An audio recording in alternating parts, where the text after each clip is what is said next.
This is Karsa, KarsaKKWx. Karsa is my name, KKWx is my empire. Today we are playing Waystone Mysteries, which is in the 1920s, and our sleuths here have just finished their second mystery. Well, almost are finishing their second mystery. Let's get to it. Alright, so where did we start? I don't know, you're the GMs, you tell us. Okay, what did we do last week? We killed a demon. Well, no, we kind of beat a demon and then sent it back. Yeah. There were some fires. And just the demon was kind enough to manifest directly next door to where we were, so we could know it was there, and we went there and we killed it. Pretty much. Pretty much. You actually sent it back to hell. I don't actually think it died. Well, if you think about it, like, arguably, sending something to hell, to the afterlife, that is a form of death. Is that not the definition? Not if you were born there, and that's your general form of existence. You then banished could it die? You banished it. I don't know, we didn't get a chance because you banished it. Or would we? But then, by that logic, then, if we killed it, would it go to heaven? I think it would just cease to exist. Although, you still have the skin from its past experiences there. Nah, if we killed it on Earth, it would go to New York. No, if you're gonna banish something, you have to send it to the worst place on Earth. Hoboken, New Jersey. I was literally about to jump in and say New Jersey. Oh, God. Why does everybody have a problem with Hoboken? What did Hoboken ever do to all y'all? Oh my God. Am I the only one that has ever seen this movie? I don't Which have movie? a problem with Hoboken. Dude, where's my car? I have not seen the movie. No. My I have, but it was years ago. That was a I'm long just time ago. aware that occasionally there are points brought up in other places, probably in reference to that, about the worst place being New Jersey. Yeah, it is. Anyway. I'm not American enough to like have the individual areas like memorized. To be fair, I know so little about the geography of the New York State and everything that I actually feel like half of the group is now saying like, New Jersey ain't in New York. What the hell? I mean, I think you could have figured that out on your own. The only one that gets confusing is Kansas City, because the exact same Kansas City exists in both Missouri and Kansas. You mean Arkansas? Yep. You mean No. Arkansas? No. You mean, oh my God, would you get your fucking spelling matching your pronunciation? No, because there's a lot of places where you look at the spelling and it doesn't mean anything. Because unfortunately, well, not unfortunately, too many places we're just like, you know what, the natives called it that. We're just going to keep the same spelling and call it whatever the fuck we want. Yeah, that's kind of my problem with that.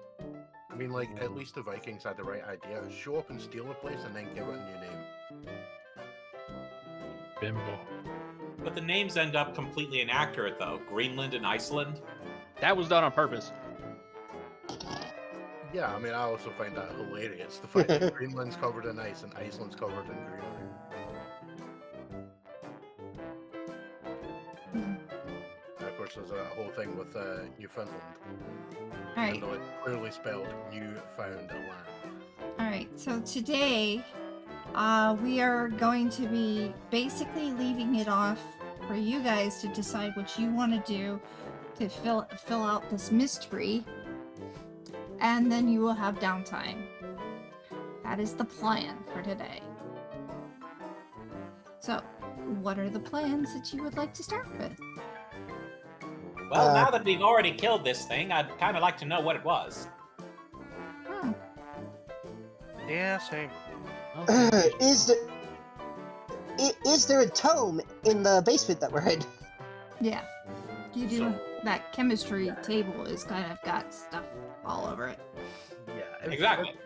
If you're gonna like look around and basically tear the place apart looking for information, which there are other people from Waystone have come over because they're collecting up all the stuff, basically so that you guys don't have to like manually ferry it across yourselves.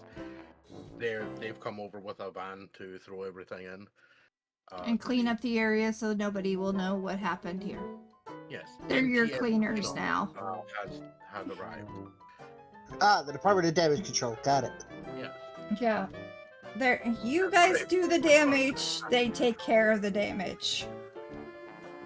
Yeah, so essentially anything that they find while they're going through this stuff that's not obviously just generic junk, they will put aside for you guys to go through with researching.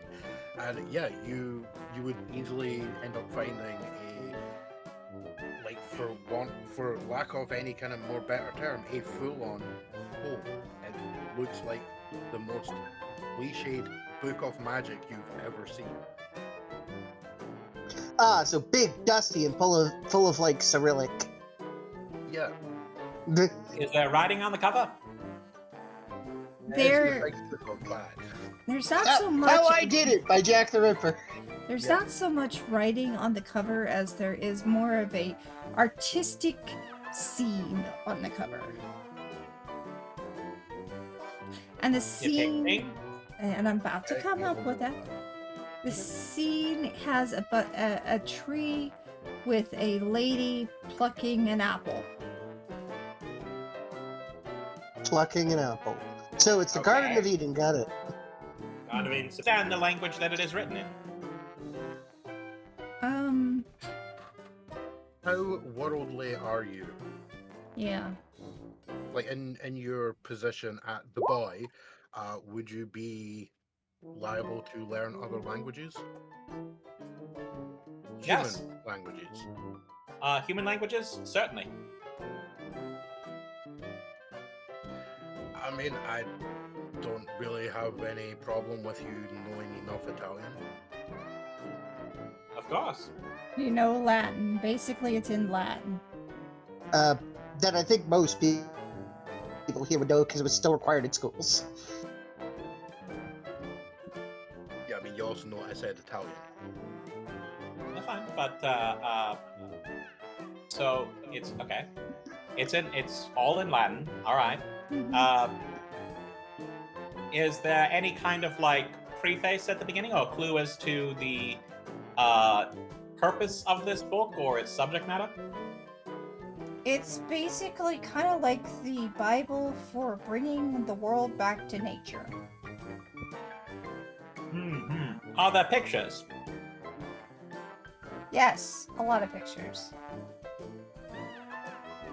Any that look like the thing that we fought?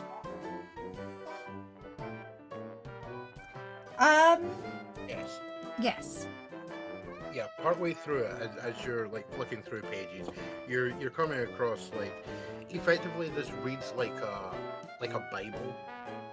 That's what I was getting at. Yeah, it's like a Bible. Stuff you're able to translate in your head. It's coming across like Bible verses and all that kind of stuff.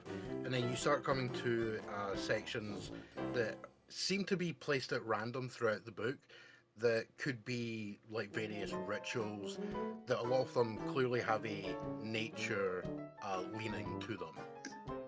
And eventually, as you're flicking through, you come across one that looks like it's clearly a very old sketch, but clearly done by someone with a fair amount of skill.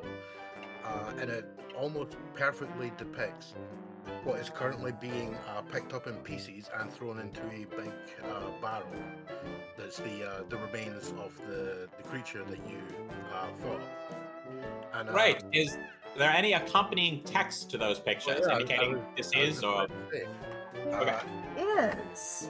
What you come across on the opposite page is basically a very loosely translated summoning ritual, and then you come across one part that it just straight up transforms into very old English.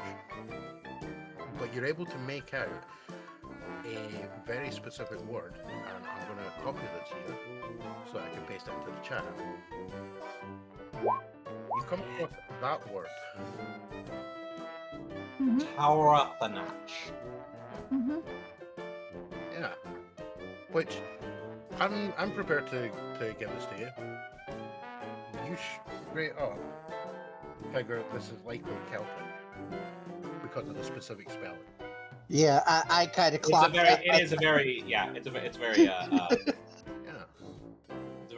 Celtic spelling. It's no Caldwelch, but close. Kelyak. Or Carthanach.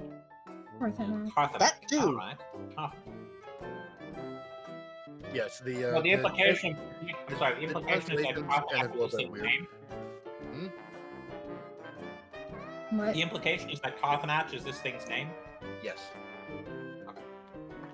Because there's, as you're looking through it, there's a bunch of lines going from the sketch, which depicts a very similar, not identical, but very similar sigil to the one that was on the floor, which unfortunately is rather scuffed up at the moment. But that was in the heat of the moment, so that's fair enough. But you're pretty sure it's very close, so it's probably been slightly tweaked since this original sketch was made. But there are parts like there's lines going across between the sketch and the text in regards to certain things. You also note that, interestingly enough, the necklace that the creature wore is also in the sketch, and interestingly, the line from that going across to the text seems to be mentioning something that's in kind of broken old English that is talking about moles. Now you're not entirely sure if they're talking about like the creature or the skin issue. Okay, so it is effectively spelled MOLES in English. Yes. Yeah. Okay. Is there any indication here, like, why would you summon a demon? Like, is it supposed to grant wishes or something? Yes. Well, as you're reading through it, it's basically telling you that this demonic entity, when summoned, can basically be commanded to burn pretty much everything up to a city, maybe even more, depending on how strong the ritual is. And as you're reading, Is there anything in this ritual that resembles the whole like tarot cards and dead people things? Yes. yes. Okay, that is important part of the part. Okay. Yeah, the very next part, as you're reading through it and going through the translation, making some mental notes, you start noticing that this is talking about the amount of people being sacrificed with an icon. Now, the translation to icon sounds a little bit weird, but keeping in mind, this is effectively a Bible. The icon could be seen as like a focus, right? So essentially, as you're putting this together, you're kind of noticing that the number of deaths and the number of icons are the same. And it bears a striking resemblance to the tarot cards being effectively focuses for each individual person that has died or intended to die. Interesting. It follows this. Yeah. One final thing.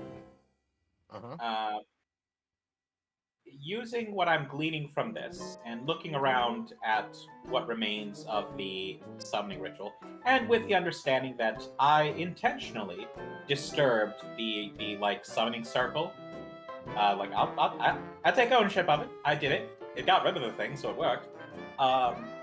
It's not stupid as it works. Yeah. Can I try to discern what went wrong? You could try. Unfortunately, from the information presented directly, even if you were to recreate the sigil on the floor, perfect as it was, it wouldn't necessarily tell you. But as you're reading through the stuff and understanding a little bit more, it does seem to mention that the cards have to be in specific locations, or not the cards, but the focus, which in this case is the cards. They have to make the same sigil. They have to match the stains. Okay, so it's very much a that's just like a logical yeah, that's not a studying thing. Yeah. That's just coming to that logical You're- conclusion. Okay.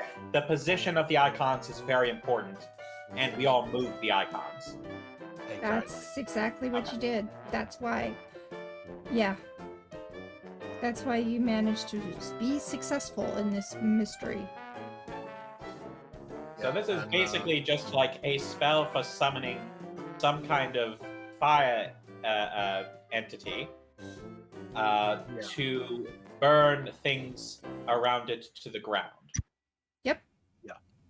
And Okay, again, nice to meet you. depending on how many deaths you use to fulfill the ritual, determines like the size of the summoning. So like how much power you're basically offering to the entity in return for them doing your bidding. Got it. Well, I'll explain more or less what I picked up to the others present, and then I'll pocket this Edenist Bible for myself. Okay. Honestly, I think it's a good idea if we keep that thing around, because you never know. Never hurts to have a few dusty old tomes of magic around. I mean, what? It might be more prudent to keep it in the library at the archives. Mm-hmm. It's also fair. Wouldn't want the boy getting hold of that, would they, when you go to do your report? It's more like if we needed it and we can't find him, then we don't have access to it. Good point. So let's go set it up on a lectern somewhere. Open. That's provided he's willing to leave it. That's fair. I would like to examine this more at a later date, but no, that's fine. Just in case, because information is always useful. Can I attempt to quickly memorize the spell as described? Yes. All right, Yeah, I quickly memorize the spell as described. Yeah, it's actually incredibly, shockingly easy. Like as long as you have the constituent parts. Which, Well, yeah, I'm also like the specific locations for icons and whatnot, things of that sort. Oh yeah, does it specify that like human sacrifice is required, or is it just the placement of icons? Oh, it's straight up required. Okay, it is an important part of it. Gotcha. It's very clear that you're basically making a transaction of this many souls for this amount of power, essentially. Gotcha.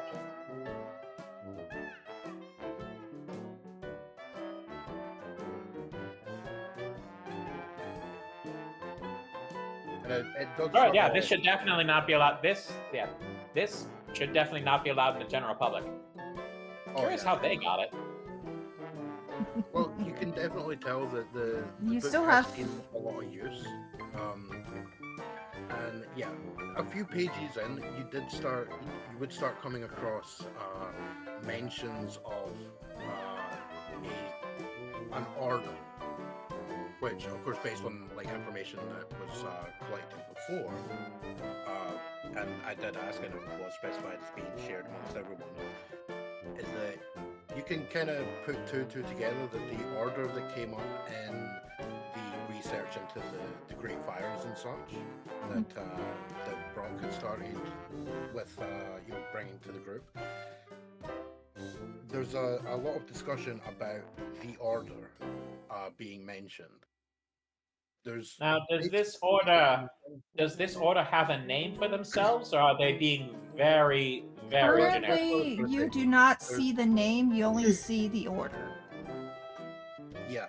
However, partway through it, you do see like other like subgroup seem to be getting referenced with varying names, or the few of them that are called, the cult of, insert thing here, whatever. They all have varying names that tend to be about, like, baptizing the world and getting rid of society and stuff. I get it. There's a lot of archaic terms that, going through a few thesauri, you might end up coming up with, like, oh, so this is actually like 7 stages removed from. That's about good for now. Yeah. Order Sitchasich. Yeah. That's all good for now. Like, any more information than this, I would probably need like dedicated time to look at. This is again me just sort of paging through. I stopped and definitely read through the pages that were about the fire entity thing, but Well, you also have those 5 people that you did save from the fire that's true. We have people to interrogate. that you have to interrogate. Yeah, and there's some of the Waystone personnel have come down and, like, have picked them up. A couple of them look at the rather unfashionable remains of one of them, just doing like the full body shudder, looking at the remains of them, like, yeah, not dealing with that.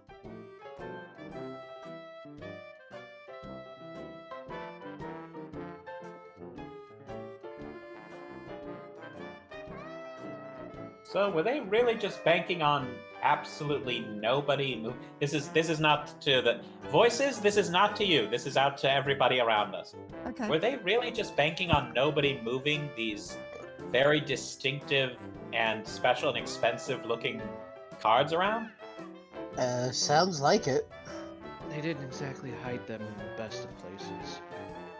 And that's my point. Like, did they really think that? They were that certain they wouldn't be moved or disturbed? Seems so. Huh. Well, they can't be the brains behind this operation then. So we're gonna have to look more into this order, people.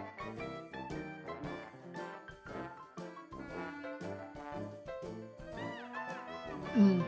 You do Well, free love a time, good that's cult. yours.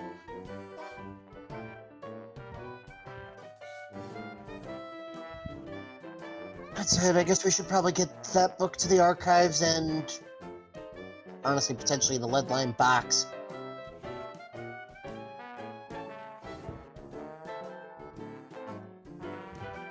What, too far? Yeah, you wouldn't like my opinion of it.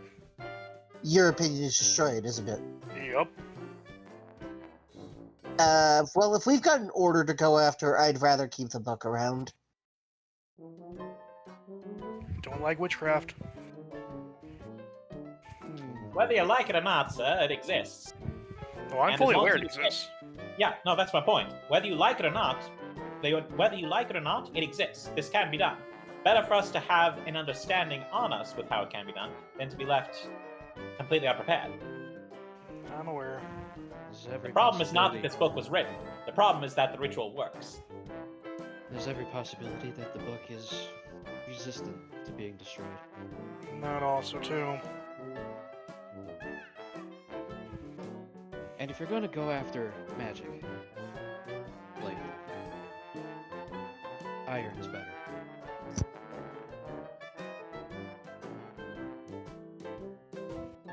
I tend to prefer lead myself. Do as you wish.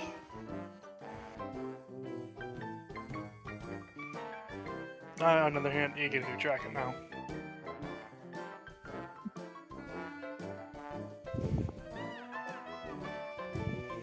But if we're going to talk to these individuals, it's better to do it now before we take them out of the building, and any first responders see them. Yep, let me get my tools ready.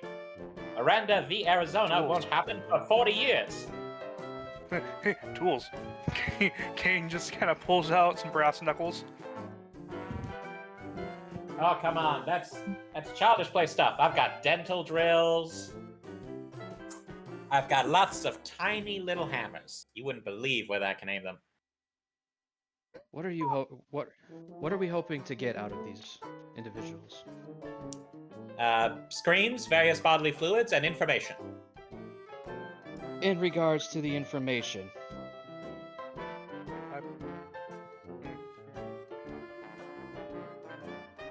Well, whose idea this was, where they got the book from, are there others out there, and by others I suppose I could mean both other books, other people with books, or just other people with similar motivations and ideals. What got them started on this, how they chose those people, how they found out about this in the first place, how they got set up down here, whether or not they know about the Waystone Society, whether, like, literally there's a lot of questions to ask. them.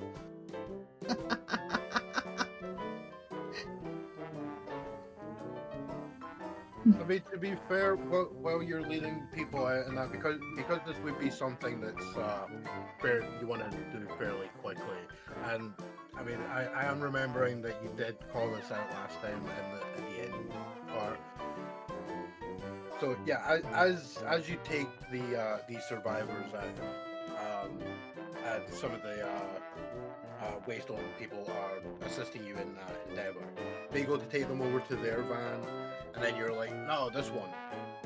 And they look at the clearly vastly more apt personnel storage that you've got in the back of the van. So they're like, okay, fair enough. And because Hayden's there, he's like, well, yeah, go for it. So yeah, you've got the survivors in the back of your van under lockdown. There's a few folk just sort of keeping an eye on things. While they're still ferrying bits and pieces out from the location now that the fires are gone. And there are a few that are kind of like trying to run interference with law enforcement. Be like, no, we've got fire engines around the other side and we've got things under control. You should go back to investigating over there. I mean, anything else they need to do in order to, like, you know, assist with repairing damage from the fire and making sure everything's okay, leave them to it. Just make sure that there's nothing like too incriminating left in the basement before we leave. But Yeah, that's what I was doing when we were signing off. Yeah, like effectively, you guys explain that to those personnel, and they're like, yeah, that's why Hayden sent us over and came over himself.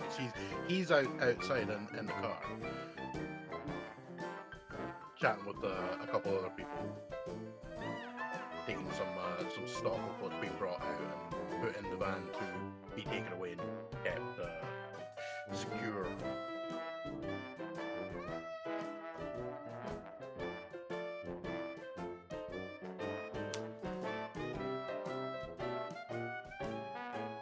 now, if nobody else objects, I'd like to find out what these cultists know. Is anyone doing anything else in regards to the ritual room and the small amount of the building that would be available? Got nothing planned. Nah, not really. All right. So yeah, you can totally go out and hop in the back of the van and try and interrogate someone if that's your intent. That is very much my intent. Okay, there are 5 people in that van, so are you going to take them one at a time, or are you going to take them all at once? What are you going to do? That's an interesting question. How are you going to interrogate? Well, yeah, well, as a,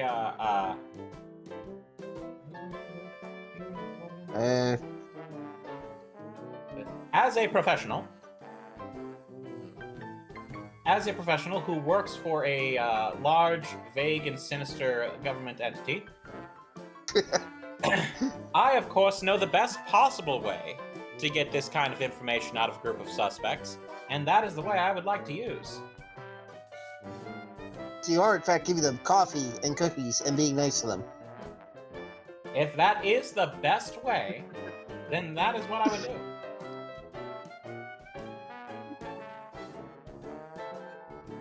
Will you make them eat their favorite ice cream very fast so they get a headache? I mean, suppose you could. Anybody? Is anything being already brought back to the archives? Yeah, there's a couple of vans. One of them's already gone off. But You one can of the head. first things that they grabbed was basically all of the parts of the creature. They were all stuffed into a bunch of bags, got put in crates, loaded in the van, and taken off.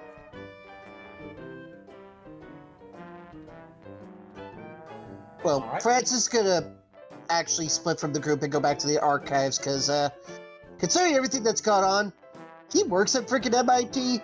He should probably protect his job just in case things set on fire again. Okay, fair enough. But not an unreasonable concern. I mean, I figured you would probably be more interested in, leaning up beside next to the van with your ear against it, trying to listen in. Honestly, I think it'd be more prudent to move the van to someplace less public.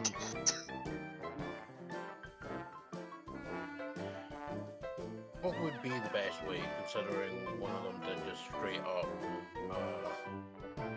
refuse any kind of aid? Well, I mean, considering that one's dead.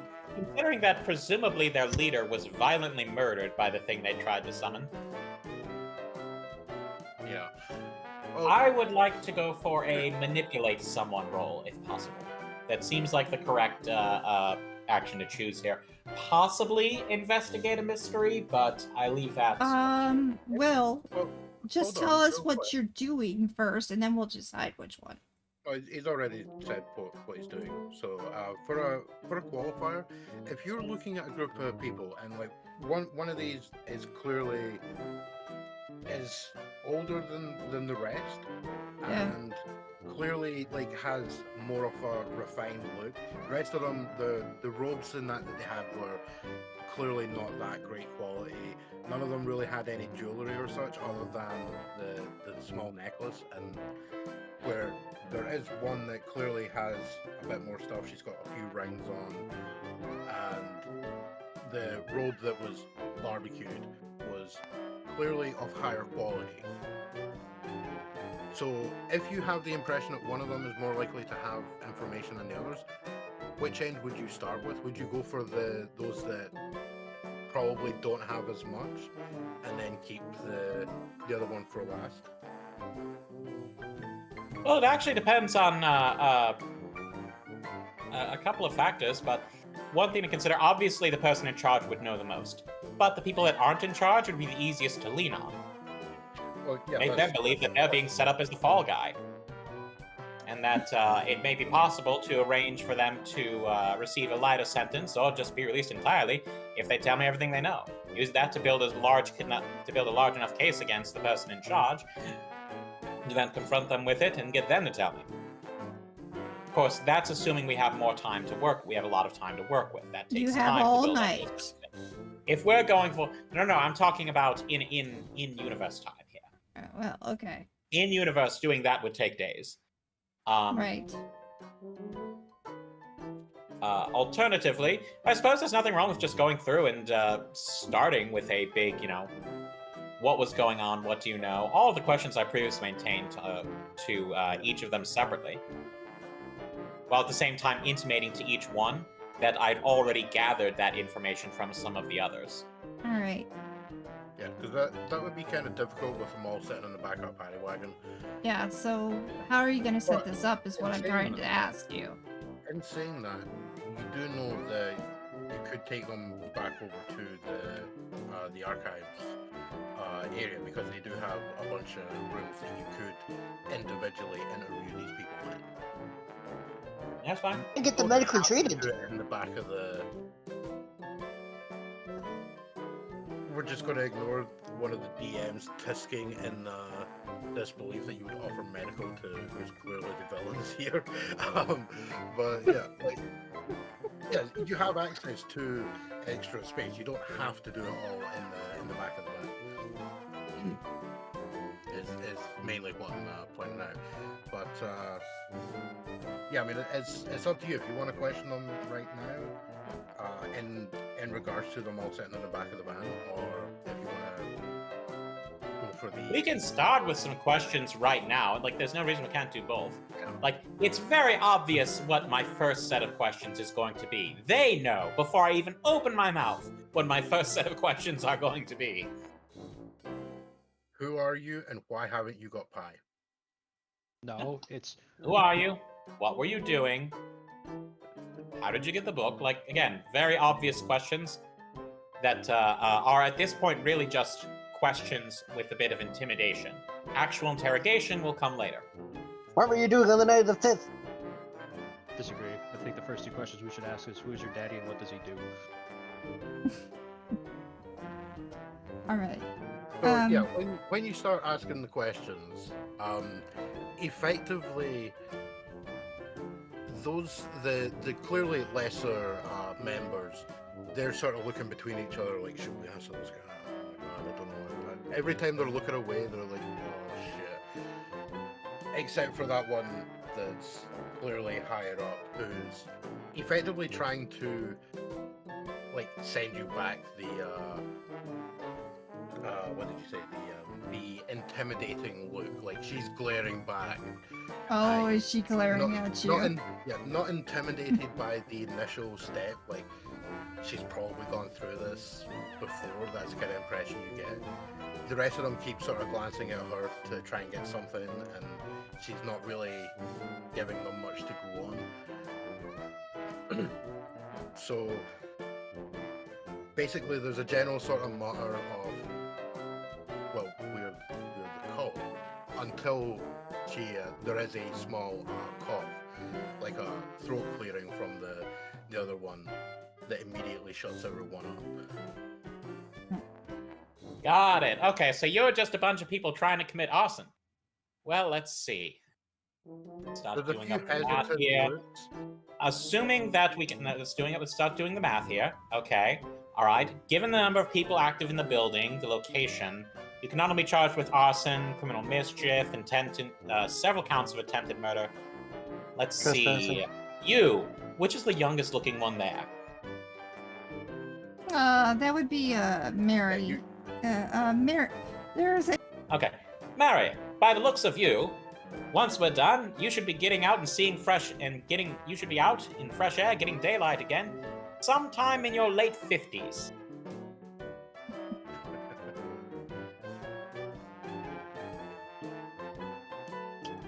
She's clearly very antsy. She's very antsy, but she's not speaking.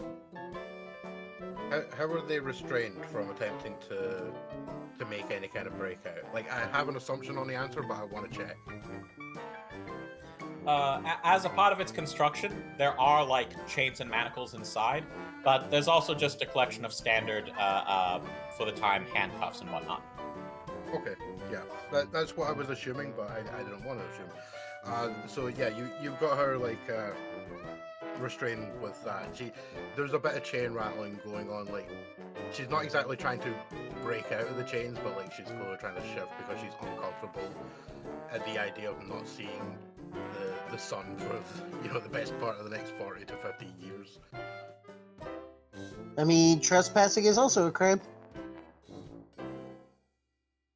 Oh, we can go easy on it. We'll knock that off. Shave a few weeks off. Let you out early. There was an ever so slight glimmer of hope in one eye, and then you destroyed it. That weeks. Yeah, she's sitting there practically chewing her bottom lip off. I'm like, oh shit. Still not She talking. has What I the signed look- up for? Yeah, she has that look of, if you could hear her thoughts, it would just be, oh fuck, oh fuck, oh fuck, oh fuck, oh fuck. Yeah. Yeah. Nothing more than just your wishing that she was out of here. Oh, Vinny's gonna be a good cop. Oh, this will be fun. So we're still But we'll doing continue this all inside. of this. But we'll continue all of this back at the station. In the meantime, please take the lack of sunlight and lack of fresh air you'll be greeted with in the meantime as an indication of your immediate futures. Slam the door shut. So hard that the It's car. No, the car doesn't explode because it's not a Pinto. Uh, Yeah, when you hop out the back and turn saying that, just You're as getting you're closing the doors, you do get that immediate thing that several of them are kind of shaken at this idea that they're going to spend decades locked up. Yeah, they're Okay. kind of young, except for that one. There was one who's a little bit older.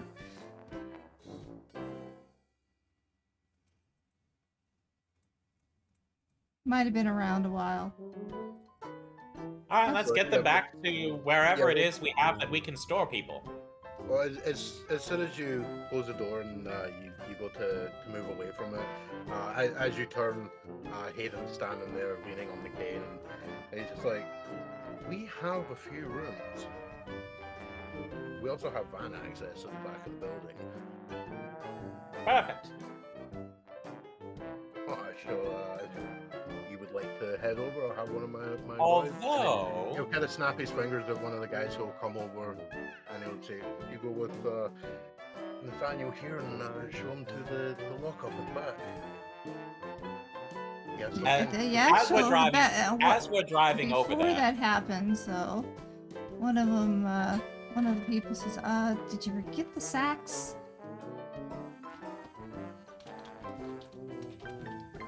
who is that addressed to?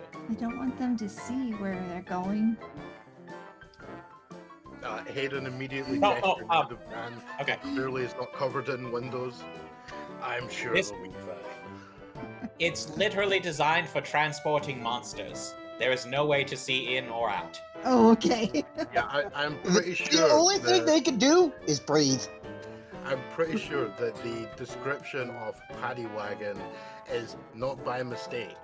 Like, think of the old style police van that people Okay, would be alright. thrown in the back of. Yeah, but they don't really have a window in the back. That's the Yeah, well, point. yeah, that's the point. There are no windows.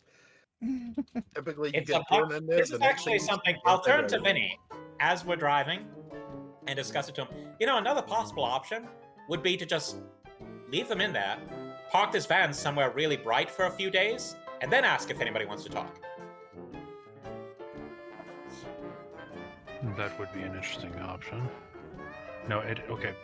Admittedly, guys, I was indisposed probably for this entire time that you guys are discussing here, so I have no context to go along with the lights and all that fun stuff. We're dragging the people back to the archives. They're worried about the lightless, airless van. Okay, what people are we dragging back? You've got The remaining cultists. Yeah, The you've got the 5 survivors cultists. from the cult group are currently locked up in the back of the van Okay. and being threatened with, effectively, it's going to be next century before you see the sun again. Okay, so I think, one thing we can possibly do here, and got an idea. We can probably head over to small little area here just outside of Boston. There's a little diner that I used to spend a lot of time at. And there's like a 5 and dime over there and some other small things to do, but it's generally a pretty quiet area. There's a park nearby. We can park the van there. And it's probably just about a couple miles to where we need to go. We can leave the van parked there at least minimum overnight. And that'll give us a nice give them some time to sweat it out, so then we can go check in on them in the morning. And if they do look outside, they're going to see a very remote, in the middle of nowhere type of a location to make them nerve-wracked, and at the very least might make them a lot more willing to have a discussion. Only Hello. problem with that, I don't want to leave this car out in the middle of nowhere. It is a very nice van. Which is why I think so. How's about this as a corollary? Please. We take the van to the archive. Mhm. We just do whatever we want for a day or two. Then we drive out there and open it and ask. Okay. Now the archives themselves, is it like a parking garage or something the equivalent thereof? Yeah, they have Oh, a yeah. parking garage. I'd prefer somewhere in the sun. Okay. Well, Okay. So you want it to heat up a little bit and all that. the guy that's Hotboxing. lived here, It's a completely legitimate. Punishment technique in prisons at this point in time. Yeah, I mean, very true. Yeah, for context as well. Because The only problem is it's November right now. Hey, setting in direct. Oh, fair enough. Wait, Wait, hold on. Yeah, the sweatbox, not the hotbox. Sorry. But hold on. It is in fact November in universe. Yes. Okay. Well, scratch the sunlight pod. But in that case, yeah, actually, just leave them somewhere cold. They're all like none of them are wearing their robes in there. So your plan is to torture them? This is a completely legitimate. No, I don't care. Your plan is to torture them. This isn't torture. What would you describe it as? Sweating, but technically the opposite. So you would be okay if somebody left you out in the middle of the cold with very little clothes on to sweat it out? Believe it or not, that was part of initiation. You were okay with it?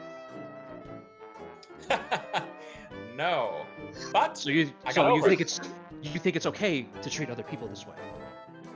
I don't think it's okay to start a Holocaust inside of the city.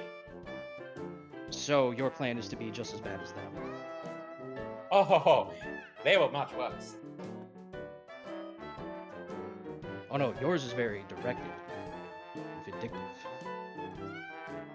It's a way to get information. There's other As ways soon to as get they're willing information. to talk about, Look. Cain's just gonna like, look, you want information? Just let me in there for like 5 minutes. No, that's also torture, and that also doesn't work. Fine, fair. I'm not okay with you leaving them out in the elements. They're not in the elements, they're in my vehicle. You just said you wanted to leave them out in the cold so they can freeze. They're inside the vehicle. They have each other for warmth. Then what's the point? Why not just leave them in a dark room in a building? What's the point leaving them in the cold? Why the specificity? The point is to make them scared, to break down the pre-existing cohesive bonds of the group. How close why are leave you them in a to room the can they hear you from the paddy wagon? Can they hear you yelling and screaming at each other? I'm not yelling. Well, we're not. Yeah, neither of us are yelling. But also, it's designed to hold monsters. It has to be at least partially soundproofed. Yeah, the most they can hear is like very, like, hearing like your neighbor across the hall singing in the shower kind of thing. Like that's the most they would have. They know people are talking, but they can't pick up on what's being said.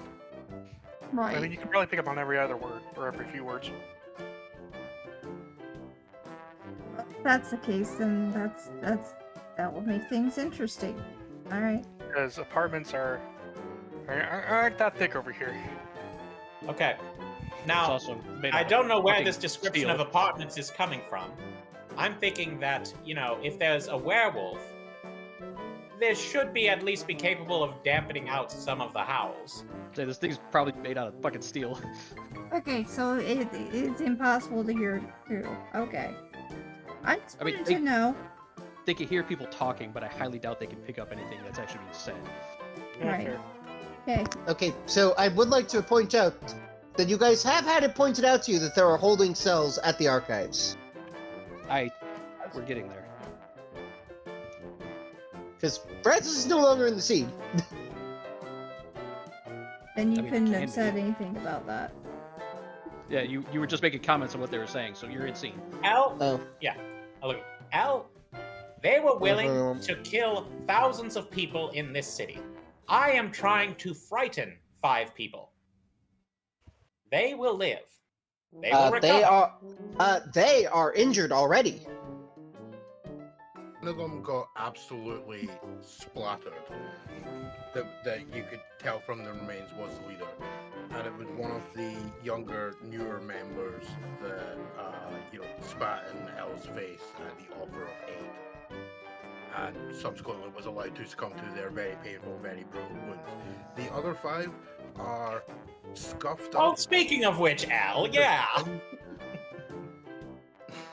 That wasn't torture. That was fast. Yeah, to be fair, also, Elle did not actually do that. Elle simply didn't didn't save them, but also didn't kill them. Batman logic.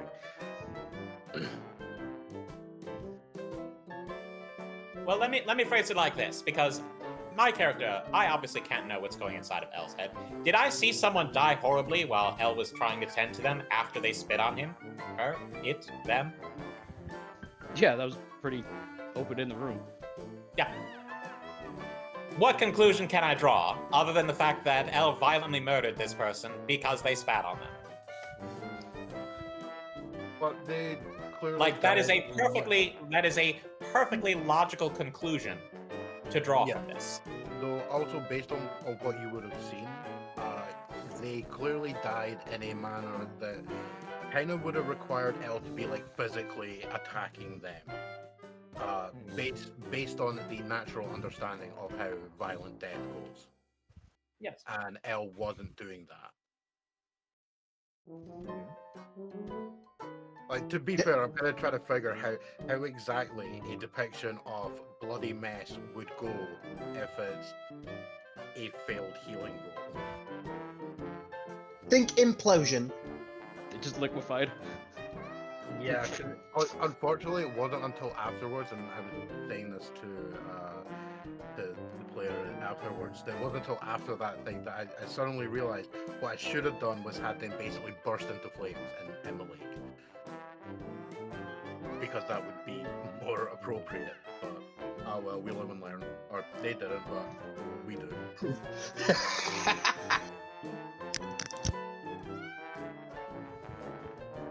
And the others had wounds, burning wounds, regular wounds.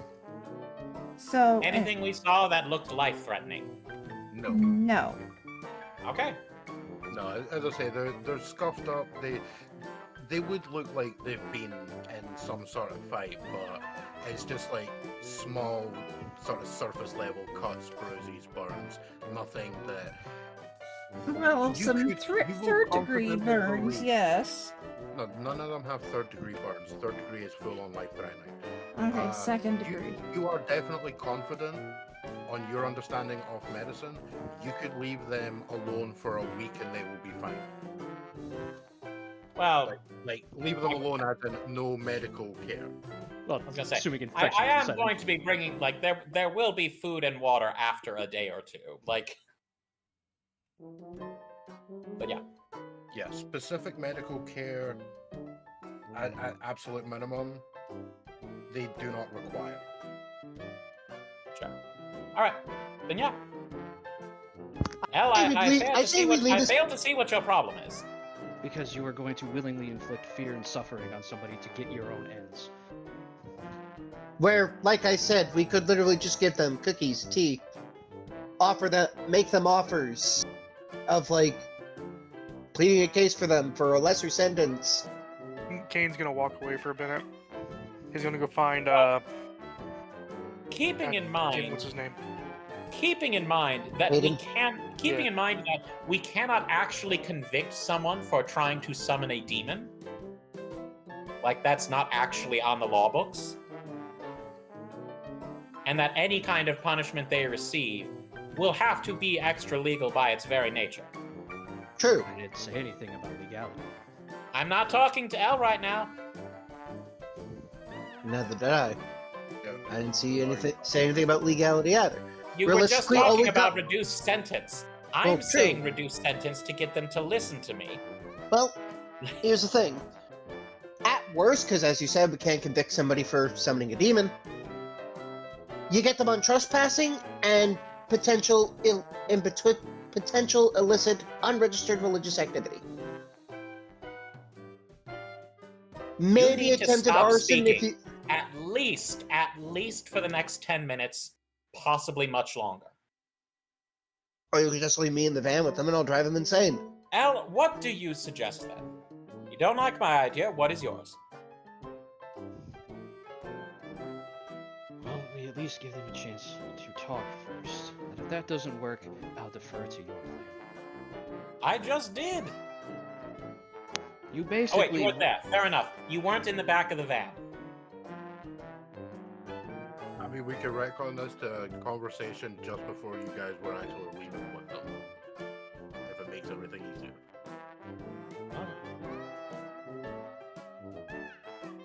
You basically ranted at them about what things you could do to them.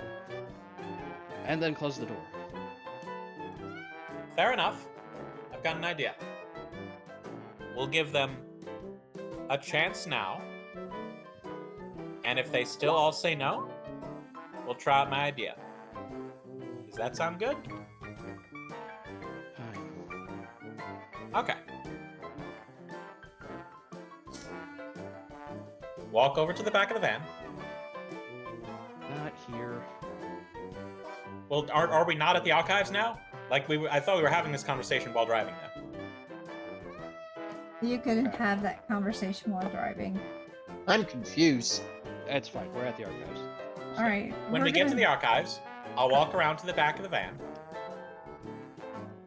How do I get there, rather? I'll open up the back, and I'll say, "Is there anyone who'd like to answer some questions? Because otherwise, I'm not opening this door again for 2 days. Takers?" The voices are conferring. One of them's having a side conversation with Cain. Yeah. Why don't we go to that while we're for a moment to break down on the tension, and have Cain and Hayden I mean, talk. to be fair, I will straight up give you one of them because I'm of the opinion that as soon as you do that, Mary, regardless of what the others kind of say or gesture at her to basically, shut the fuck up, she'll immediately be like, "Yeah, out of the van. I'll tell you everything you want to know. I'll tell you everything I can." And we have a winner! Thanks.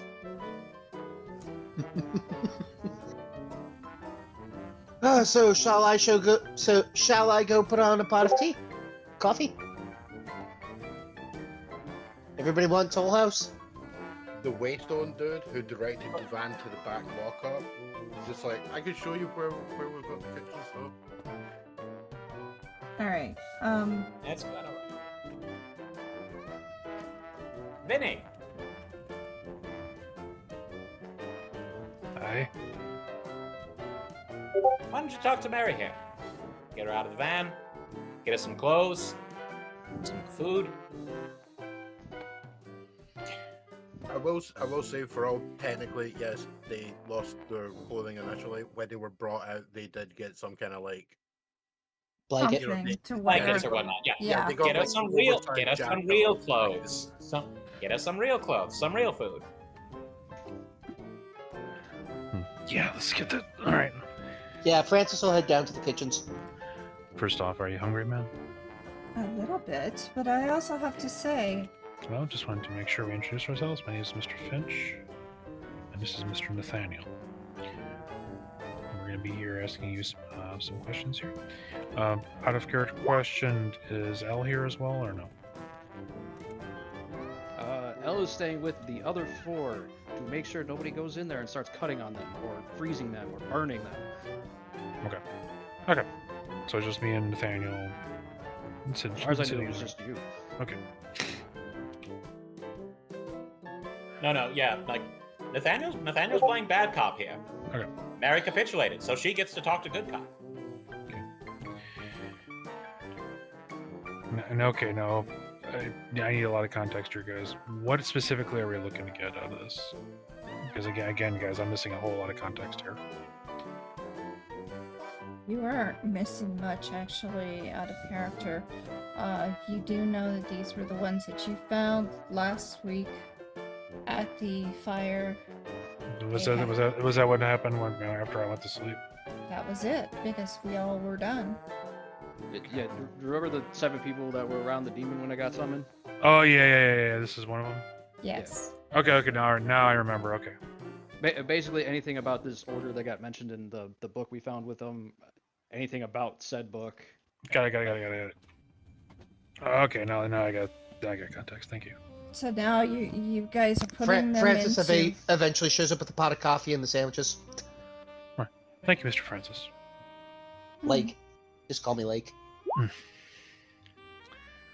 right, Mr. Lake. And so he takes that and hands her a cup of coffee, takes one for himself. Sandwiches, of course, puts it in front of her. All right. I guess I want to begin this slow. Because obviously we found you in a difficult position. Admittedly, a difficult and odd position, I guess, to be in here. So part of this questioning that we'll be going through today is going to be about all that you went through, what you experienced, what you know. Because it was a rather strange situation, would you agree? Yes. Okay, so why don't we start at the beginning here? So, what were you doing prior to being inside that basement that we found you? Chanting. What led up to that? I mean, what kind of chanting were you doing? Our normal chants that we have all the time. Okay, when you say we, who's we? The cult. What cult? That's what we call ourselves. The cult. Okay, how did you meet up with the other members of this cult? Well,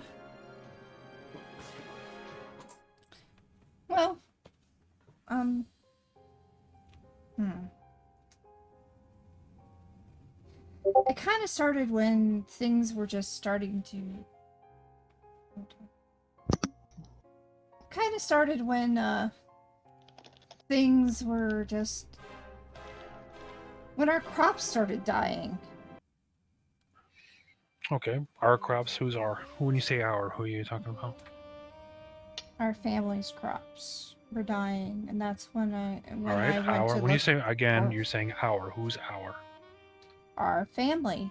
Who's our? Who are you referring to? Family. Family. Okay, you said our family. Who's our? Mine. So your family. Yes. Okay, so your family, who's like mom and dad, brother, sister. Who are we talking about here? Yes. So can you be a lot more specific? Mom and dad, brother, sister, sister, sister, and sister. So you have 5 sisters? I had 7 sisters. Okay, And so one mom. 7 sisters, 1 mother. Okay, and your father? Father's dead. Okay. So they're with your 7 sisters and your mother? Yes. You mentioned a brother as well? Yes, he also died. When did they die? When our crops started dying. When was that? When the factories started taking over the land. So last week, you're thinking? No, it's been years. Really? Okay. Can you give me roughly about how long ago? When the crops started dying. When the crops started dying. That was with your 4 sisters, right? No, I had 7 sisters. 7 sisters. That's right. That's right. And your brother too, right? Yeah. Okay. And he was with you. You said he passed when you were much later? A little bit later, when the factory started taking over the area and throwing their smog and everything. Oh, and that was back when the crops started dying, right? Yes. And you were all right. Well, what did your brother? How'd your brother react to that? Was he younger, older? Older. Everybody's older than me. Youngest of 9. 7 sisters. Yeah. Okay, youngest of 9. Okay, all right. Then, and you said your dad passed before you were born, right? No. When did he pass again? Recently. Like a few years ago. A few years ago. Okay. You say roughly about when? 1914. Okay, okay. What did he die of? Smoke inhalation. From what? The factories. What factory? The factories in Salem. Oh, well, I believe there's a couple of them there. Parson Brothers, just for sake of argument. Yeah, we'll go with that. Okay, all right. What was he doing there? Dad used to work at the factory. When the crops started dying, he had to go and work for the factory. My brother had to too. Hold on. For the through line, in 1914, her family was living. They in the time prior to that, they had a farm near Salem. Well, that's a mistake. Due to reasons, her father, sometime shortly just before 1914, had to change where he worked. He got a job at a local factory, Carson Brothers. They make stuff. That was in about 1912. 1914, he died in due to smoke inhalation at the start of 1914. To be fair, because you would read the papers, being a private eye, you're very aware of the fact that half of Salem burnt down in 1914. It was called the Great Fire of Salem. This is a real thing that happened. Yep. Like 100% half of Salem would turn to ash. To be fair to you, you said you were that she was very young at this point. Yeah, like And you remembered because we had discussed the Salem incident that happened in 1914. right. All right, are these notes correct?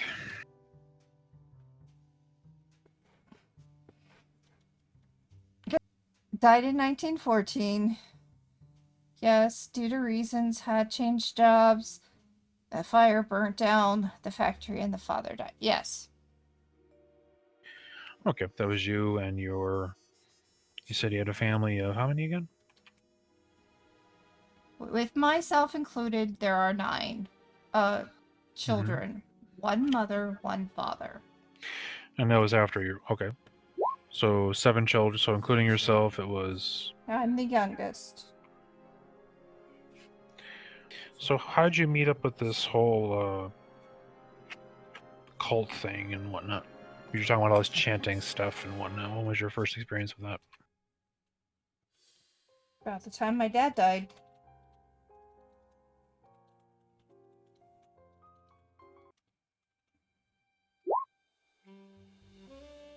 So your dad died, so it's early 1914 after your dad passed.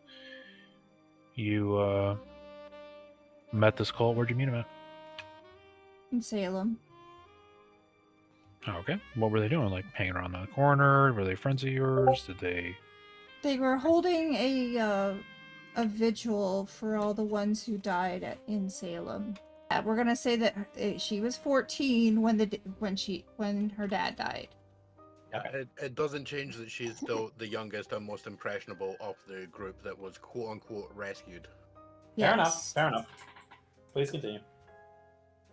Okay, all right. So you met this cult, and so how did you know? Were they just saying prayers for people, or what were they doing? Saying prayers for people and telling us about the nature and how nature will come back again and make life bearable for the farmers and whatnot. All right. And were they just kind of passing through? Or were they already local members of the town? They were locals.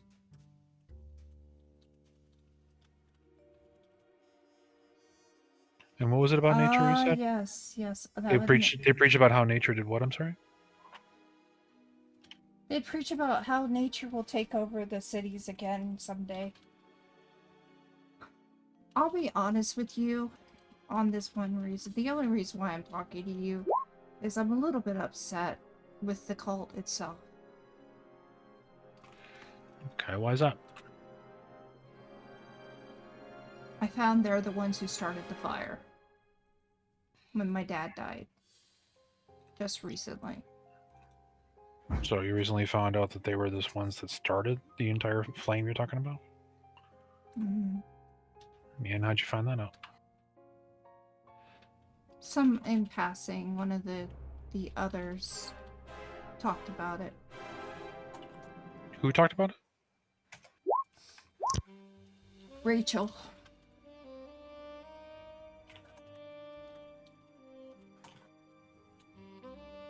Who is this, Rachel?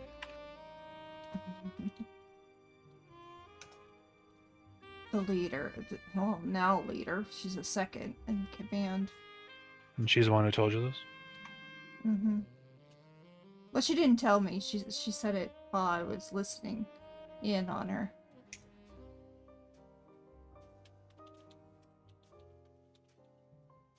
So she didn't say it to you. Who was she saying it to? The leader.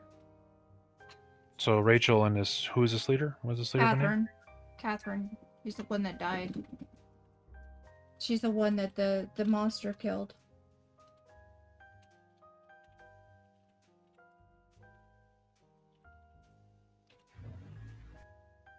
You're suddenly hit by the mental image of what you saw as soon as you walked in the room, which was the birth match with its tail wrapped around one member that was wearing a lot more finery and like symbols and jewelry and stuff. Busy getting the absolute life strangled out of her and then splattered into the floor.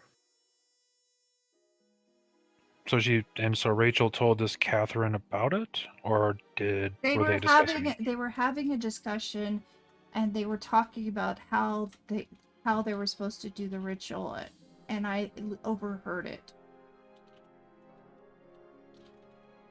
And they brought up the fact that, well, it's just like we did it in Salem. Okay, so you're saying that this Rachel was... Did Rachel survive? You said Catherine died, but Catherine's the one that was killed. But where's Rachel now? In your paddy wagon?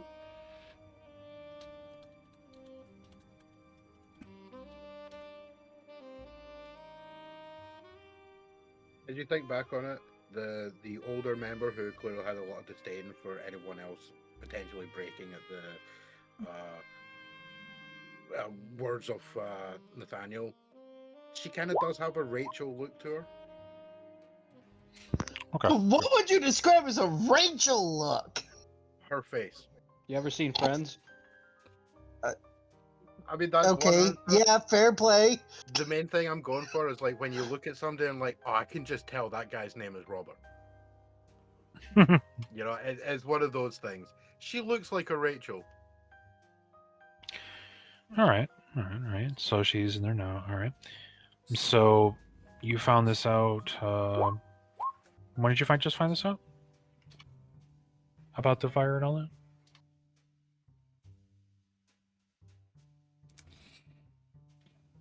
I found it a few days ago.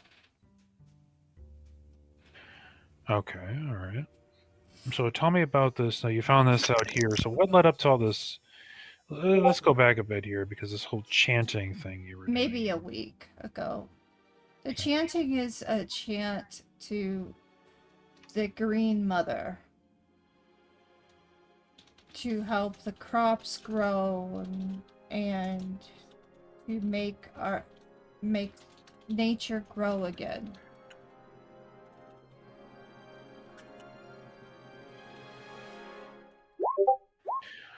Okay, all right. So it is to the Green Mother. All right. Why don't you tell me more about that? As far as how did you find out about it? What drew you into it to start touching this type of religion?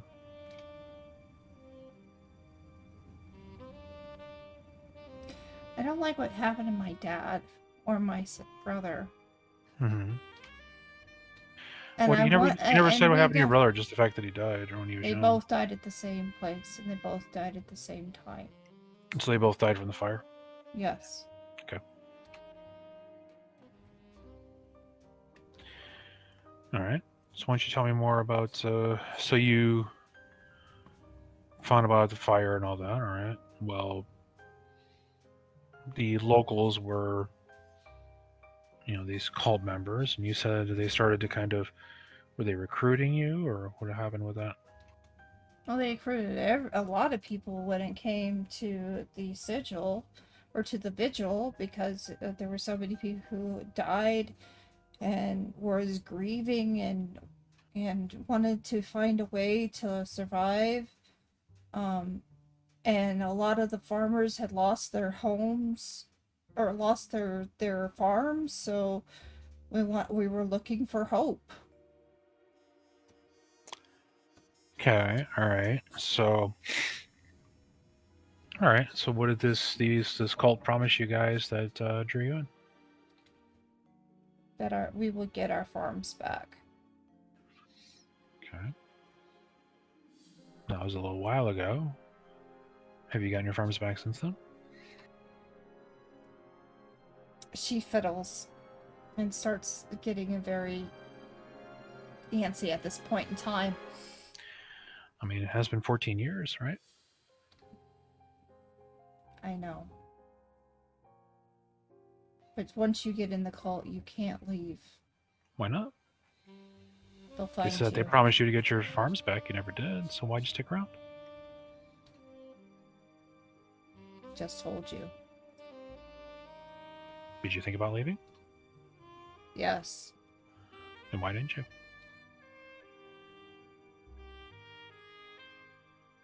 She goes cold. Goes quiet. I know these are tough questions. Her long hair, she starts twiddling with her long hair, even with the bracelets on, aka the cuffs, police cuffs.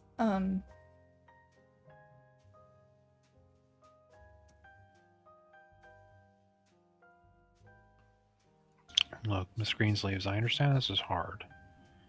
And this is a difficult conversation and whatnot. And you, for 14 years, you've been experiencing, 14 years ago, you experienced a personal hell. And it's gotten, Lord knows what else has turned into beginning. And I want to help you. And the best way that I can help you is to understand everything that happened so that we can know where to go from here. I want you, I guess, to understand here is I'm on your side. And the best way for me to be on your side is to understand what's happening here. So I need to ask you to open up to me so that way I can get an idea what you're dealing with. So I can find out the truth. Because once we understand the truth, we know what we're going to be able to use to our advantage, you know what I'm saying? So I can know what to use to help you. So please understand that I understand a lot of these are very hurtful and difficult questions to ask, but I have to ask them. Once you become part of the cult, there is no backing out. And why would you say that? Because I've seen it. What have you seen? I have seen members who tried to get out, and what happened to them next. And like what? Why don't you tell me about one?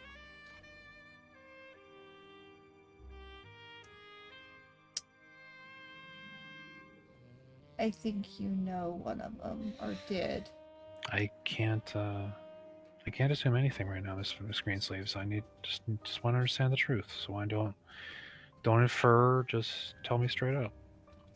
There's an old man who we dealt with this time. We said when you're saying weed, what do you mean by we? The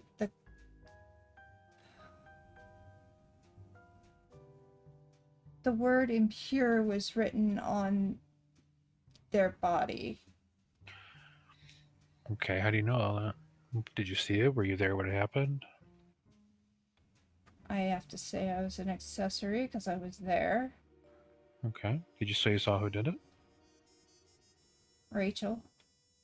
So this Rachel, what, carved into him some letters, you said? What letters again? Impure. Impure? Yes. Where did she carve them in? Where did she carve the letters in? Into, like, what, his arm, his chest, his face? His back. Into his back? Okay, what did she use?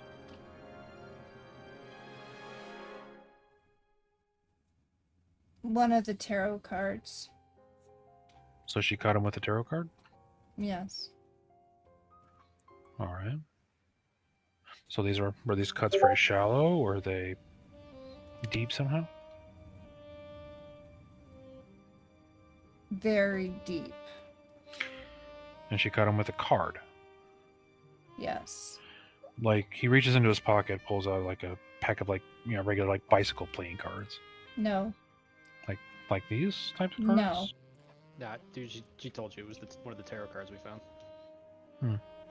Now, the tarot cards that we found, are they, like, sharp-edged, or are they, They are sharp-edged. like, metallic? Like, where they can hold Yes. substance and stuff? Yes. No, they could potentially hold something, but the ones that you found were like, they were made of wood, but they were like really sturdy. As she's explaining this, you could definitely picture that with enough force, you could carve something into somebody's body with one of these. They are quite like sturdy for their construction. Okay. Okay, fair. Yeah. Okay. Give me 1 second, please. And how long ago did she do this again? Couple of weeks ago.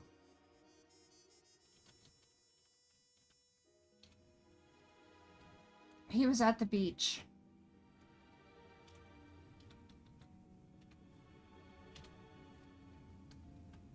You guys were at the beach when this happened?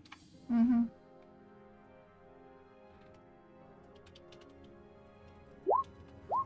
Do you know which beach? The riverside.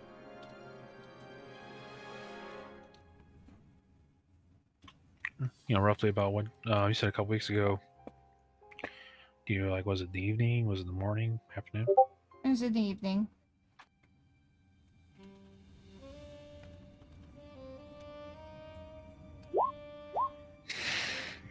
Okay, alright. Interesting, alright. Now, after albeit you've been now part of this cult for 14 years, I mean, you've never once tried to leave before? Or somebody else hasn't? I have family members in the cult. If I leave, what happens to them? Well, during the past 14 years, where have you been living? You said you don't have a farm anymore or whatnot, so where have you I guys live stay? with the cult. Where do you guys live at? Where do you guys stay at? She fiddles again. She's not able to talk about that. Here and there. In the nature.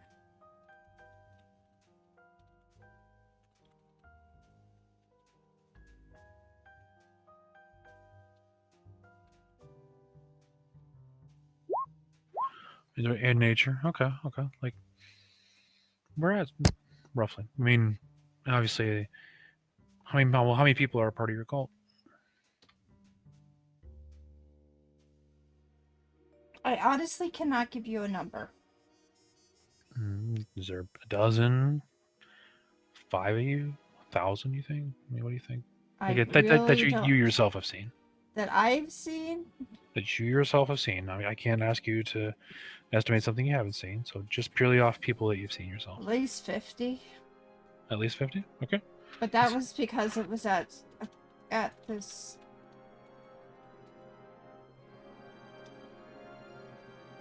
festival. What festival's that? The Burning Man.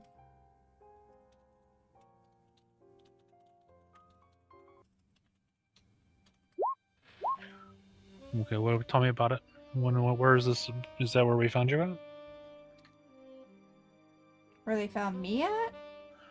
Yeah, where we found you at. Was that where the festival was with all the flaming creature and all that? No. I'm talking about a normal festival. All right, where's that? It goes from forest to forest, depending on which, or place to place, depending on where they want to have it. All right. Is this something that happens once a month, once a year, once a decade, Once a year. once a year? Okay. So during that time and beyond, so you've seen about at least 50 people at this Burning Man festival. What about where you've been staying? Where you guys live? Around? Oh, yeah, like around where? We live in camps. We live outside in the forest. Okay, like around where? I can get a map for you if you'd like. She will poke around at several different places, and they'll be all different types of forests. Looking We at the move map, around. so showing her a map of like Boston and stuff like that in the surrounding area. She like pointing. We stay here sometimes, here sometimes, here sometimes, like kind of marking it off. Yeah. All right, taking a pen and marking off on the areas to where she has been pointing to, so we can keep track. Because there'll be places to investigate. Well, where's the last place you think you stayed before we found you at the basement area? We have been staying in the commons. Oh yeah, where's that? You would know this as the Boston Commons. Okay.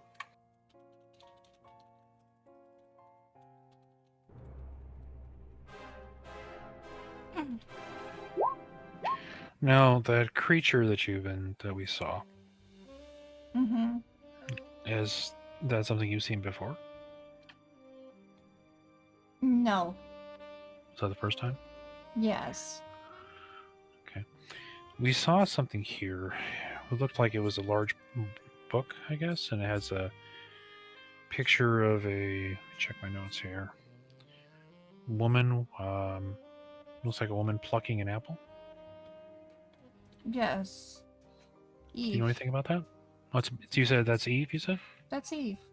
From the Bible? Yes. Okay, all right. Well, why don't you tell me about that? Why would you have the Eve Bible? Or, whatever you want to call it. It's the Bible of truth.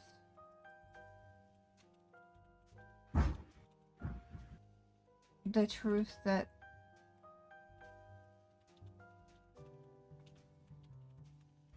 nature will always win. God wanted it so. Have you read it? Not all of it. No? Okay. Do you have your own? Do each one of you have a copy or something? Or is there only one copy? No, that would have been the leader's copy. Okay.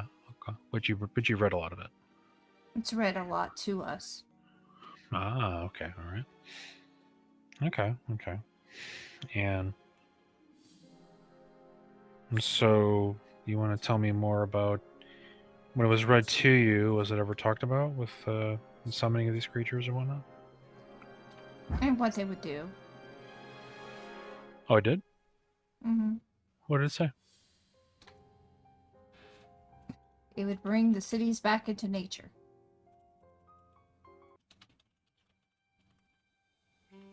Oh, that the creature was summoned, that it would be used, the Eden Bible had ways to summon creatures And to bring back balance to the world. Okay, so so is it Rachel would read these two? Yes. Okay. And she would say that And she was going to summon Catherine would too. Rachel and Catherine, the one that died. Yes. All right. So so Rachel and Catherine would read these Bibles to you and state that they were going to summon a creature that would return the cities back to nature. Is that right? Yes. Okay. All right. And did they ever say how they were going to summon these?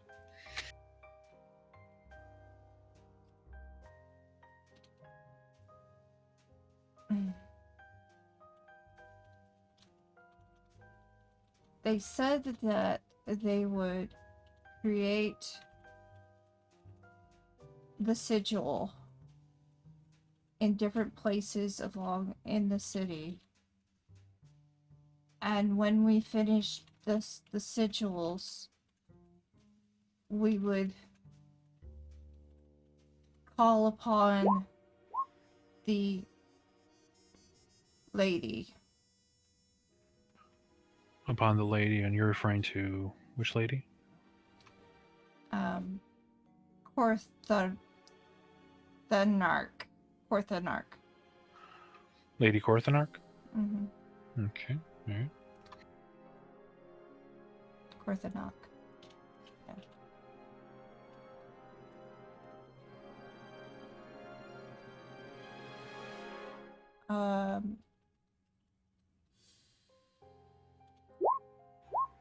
And who is this Lady Korthanark?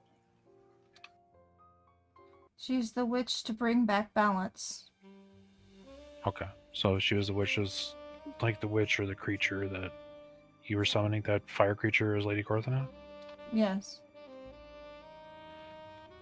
Bring back balance to the world. To the cities. Or to the land. Not to the cities, to the land. Okay.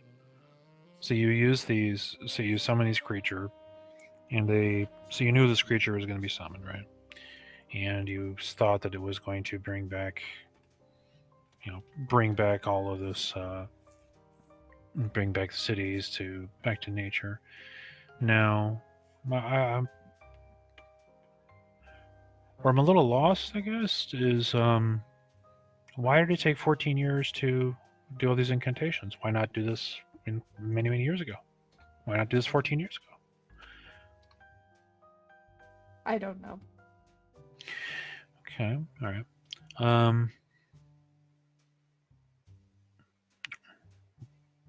So during these past 14 years, all you've done is move around, and all you've done is, listen to the words, of course, as you're being read to, but that's all you guys have been doing, or is there more to it? Well, we've been basically occasionally stopping some mines from mining and...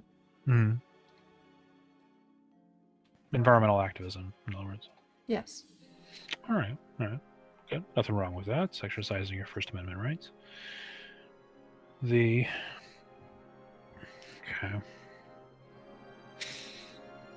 All right. Will you excuse me, Miss Greensleeves? Of course. You need anything more? Any more coffee or sandwiches or anything good? You still have this... I think I'm good for the moment. All right. Why don't you just go and sit tight and relax a bit, and I'll be back in a little while. She will now eat her sandwich and the coffee. All right.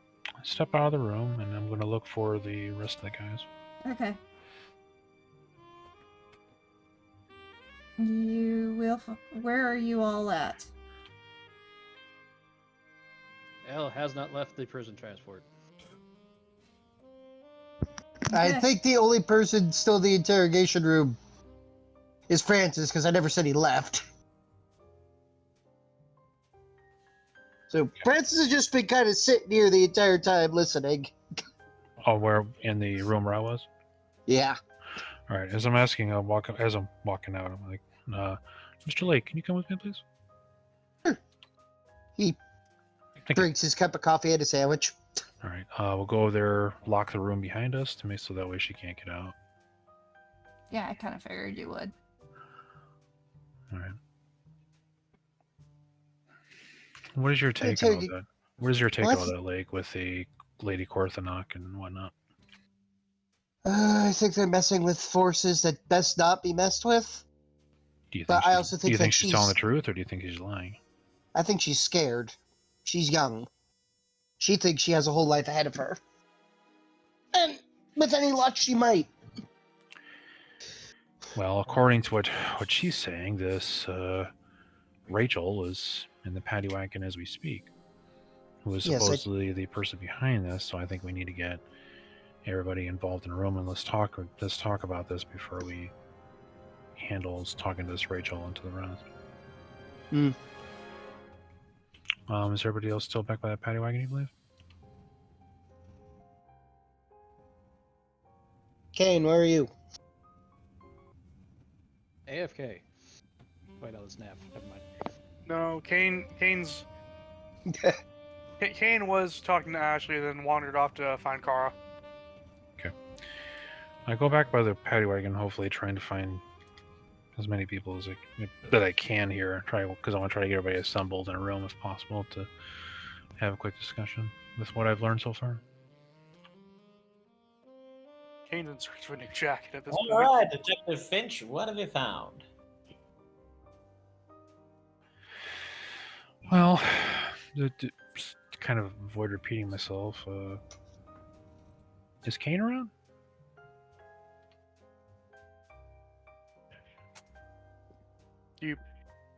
Are you asking in character or out of character? In character. I think he went to procure a new jacket, which unfortunately Car's shop is off campus.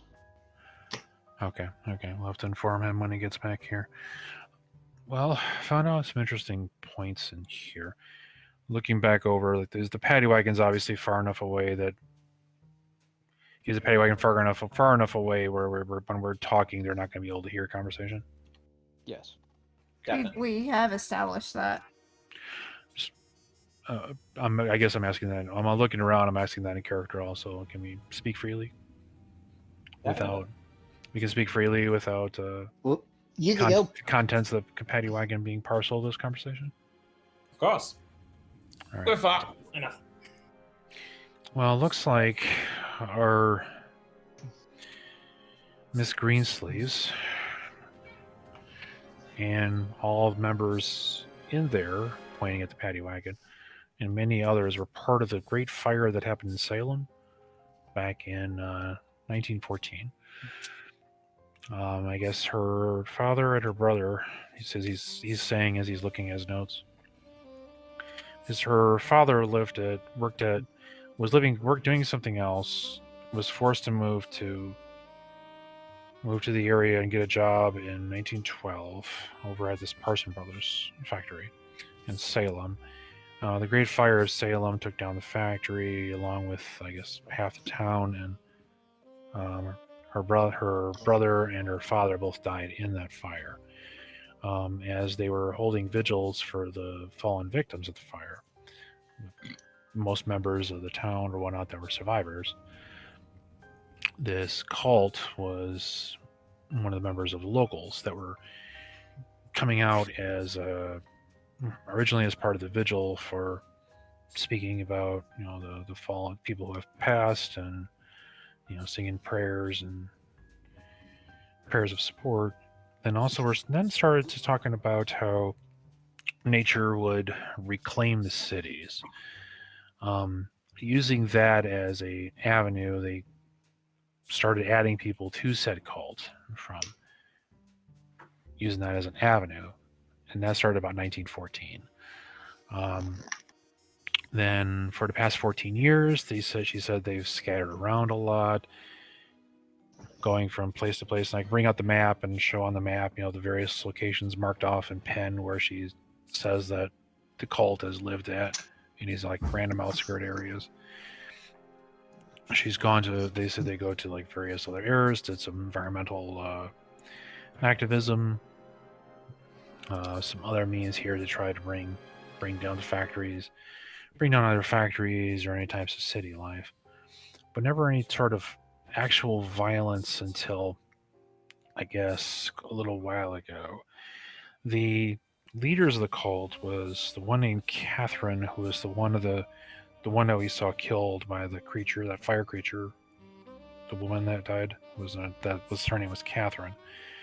There was a Rachel that was the second in command, who's in the paddy wagon as we speak, who was the second in command of this cult, who would, I guess, between Catherine and this Rachel, would read to the other cult members from the Bible over there. He says, pointing at the Eden Bible, would read to the other members from that book on a constant basis, sort of, I guess, as a means of preaching, sending messages and such. And they all mentioned that there was part of this long-standing plan to to raise this Korthanok, I believe it's called. Yeah, Lady Korthanok, who was the name of the creature that we saw, who was going to reclaim the cities back to nature, and was going to be the avenue of such, I guess, either to destroy them, or through some magical means or some means, restoring the cities back to nature's call. That's before we got involved. Also, Mr. Greensleeves also did say she did witness Catherine had one of the members of the cult had tried to leave. It says it was an old man. This is going back a ways. That had that they had found an old man. Oh yeah, Rachel was punishing an old man who was trying to leave the cult. He said he didn't want to be a part of it anymore. I was trying to leave, and Rachel punished him over at the Riverside Beach. Taking that tarot card we found, that wooden one, taking one of those and using it to carve the word impure into his back. But albeit she said that was a couple weeks ago. Searching my memory, was there any report of something like that happening? Yes. Of them, like, finding a body? The authorities finding a body? It's the hobo. Yeah, it was the headless guy.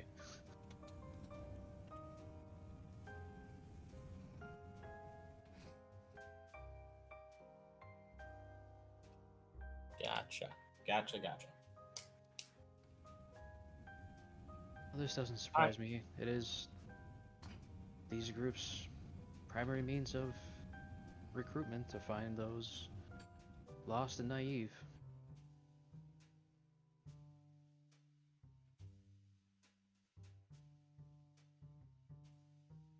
I'm curious, because Salem has not been returned to nature. They started rebuilding almost as soon as the fire was done. So what exactly did they think was going to happen here? Probably that more people would die, and that it would just be a lost cause. I'm just not seeing the end game. Where is this leading in their eyes? Right, wasn't a lot of good answers from the couple of questions. From what you're saying, it sounds like she probably did not know. More than likely. She was just doing as she was told. Would fidget a lot when I would ask questions, especially about her past members, as well as what they've been doing past 14 years and stuff like that. As a teacher, would I recognize the fact that she just seemed like a very nervous student that didn't know Jack? That would be very, very observant, yeah. Did you get the name of the man who was beheaded? No, I wasn't able to get any names yet, no. Okay. I mean, like I said, this is going to be part of our future conversation. Sure. But we can at least look into the family history and see if at least the story of the deaths checks out. Yeah, that's what I'm thinking. Did she say, any of the other places they'd been in the intervening time? The only thing she mentioned about that was two things, where these areas, and he's pointing at the map, that she was staying out there, as well as some Burning Man festival she said they went to once a year. But that was always Have I, at this point, heard anything about a Burning Man? Oh, you've definitely heard about the Burning Man festivals. Now, my understanding is that these are not contemporary Burning Man festivals. These are a different thing. These are definitely a different thing. Okay, and normally result in, at the end of somebody's missing. Mm-hmm. And yeah, for those who have not seen the Wicker Man movie, spoilers. Yeah,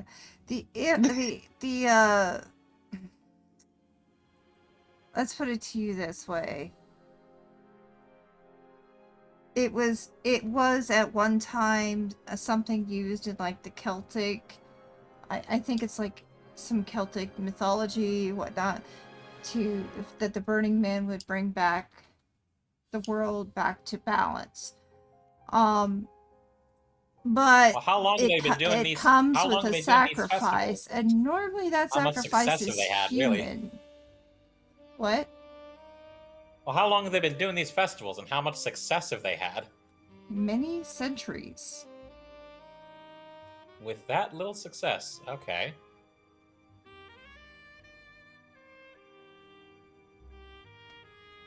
All right. Many centuries. These festivals, and the FBI. No, wait, hold on. You Hold say on. many centuries. You're saying many centuries. Keeping in mind that we are in America. I did say many centuries. It's a pagan ritual, for lack of a better description. No, I get that, but like, I am Like, this isn't a saying thing that could many have happened. centuries. this could not have happened for many centuries in America. It wouldn't be just Like- America. Okay, fair enough. It's happening elsewhere in the world. I'm interested in when this like moved to America. Because presumably it was being done somewhere in the old world. Oh yeah. It's probably been about 100 years ago. So 1828. From many centuries. 1812, about that time. Just in time. Okay. Came right over with the French. If you're being clever, I really hope you're being clever on this, Karsa. Because that is brilliant. If that is an intentional date that you picked, you're being brilliant right now. And why am I being brilliant? Because there was a fucking Because the war White in House was 1812. burned. Because the War of 1812, the White House burned. Like Yeah, the original White House. the original White House. It was set on fire during the War of 1812. That's why a lot of the paintings of the first presidents are like half gone because they burned. And some of the Well, remaining ones are I- yellow. Did choose it for a reason. Okay. Okay, good. You are being clever. Got it. About 1812. Curiouser and curiouser. All right.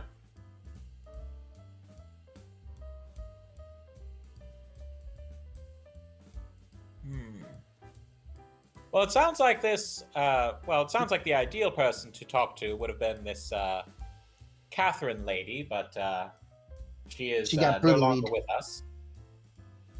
I mean, we could seance.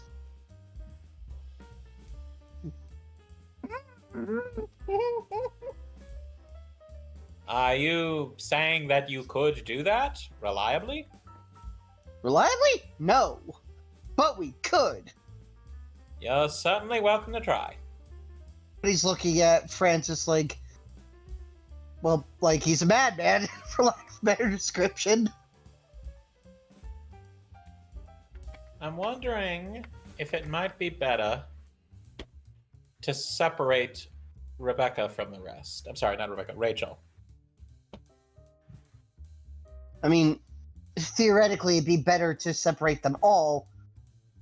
Realistically, just tell them that the others have all ratted each other out, and pretend we're confirming what we already know. Modern interrogation techniques. That certainly makes a certain amount of sense, but I get the feeling Rachel is the only one that knows what we actually want to know, and she's also going to be like, she knows that she's the only one who knows what we want to know. I'm thinking that without Rachel, the rest would crack as a group. Fair enough.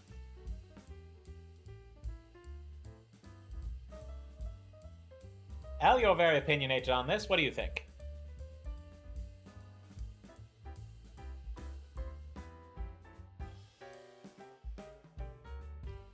Well, personally, I think that they are simply not doing what they're claiming that they're doing, and they just want to rain hellfire down. And that they are finding people who have been swept aside by industrialization as fodder for their means. Who is they in this summation? The people that actually run the cult. Okay, good. But separating the others isn't a bad idea.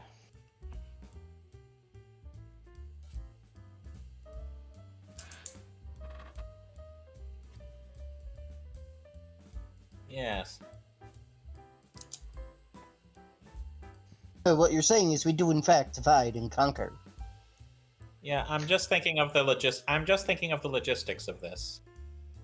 Rachel's the one that knows what we actually want. Rachel is most likely the only one that knows exactly what we want to find out, but the others might still know some useful things, so it's worth interrogating all of them. Yeah, Just wondering how much prodding it would take to get information out of the rest of them once they're separated from Rachel. I would say escort them one by one to separate rooms. Keep the timing a bit consistent, like every 20 minutes you'd take another one to a different chamber. No, pull them all at once. Watch them, make them watch themselves get separated. Okay, yeah, fair enough. The great big fear tactic. I mean, wouldn't they all be watching themselves get separated if we pulled them out one by one anyway? Yeah, but I think L's point is in deference to mine. Yeah. Instead of allowing them to steal themselves for whatever's coming, it just all comes at once. If we pull them slowly, whoever remains will talk amongst themselves about how to fortify themselves to interrogation. That point. That All right, is how many rooms do we literally what I have? just said. Yeah. How many secure rooms do we have? How many did I see? The answer is, do we have enough for every one of them? Do you have enough room? Yes or no? Okay, we have enough for room? all of them. Yeah, Francis on that. So, I suppose we Now, should... in that case, I'm just wondering, the real nut to crack will be Rachel. So Yes. what's going to, like... Well, we may get that. We may be able to glean something of that by talking to the others. We will save her for last. Mary appears to be the youngest, maybe the newest of the group, and really wouldn't know much about her. We simply need to find someone who's been with them longer. Yeah, my understanding, based on her demeanor and everything she was saying, she was going purely off by what she was told and what she heard. I mean, 14 years is a long time. There could easily be among those the other three somebody who's joined later, but not until we ask. Drawing mental lines together, connecting all of these things. What? Okay. Let's say we bring most of them out. Rather, all of them but Rachel out. We make it clear that Rachel is being treated separately from the rest of them, and that we are looking to pin the whole thing on her. I'm fine leaving her in the paddy wagon. That's effectively the same as separating them all at once. I'm okay with this. That is still a secure room, so...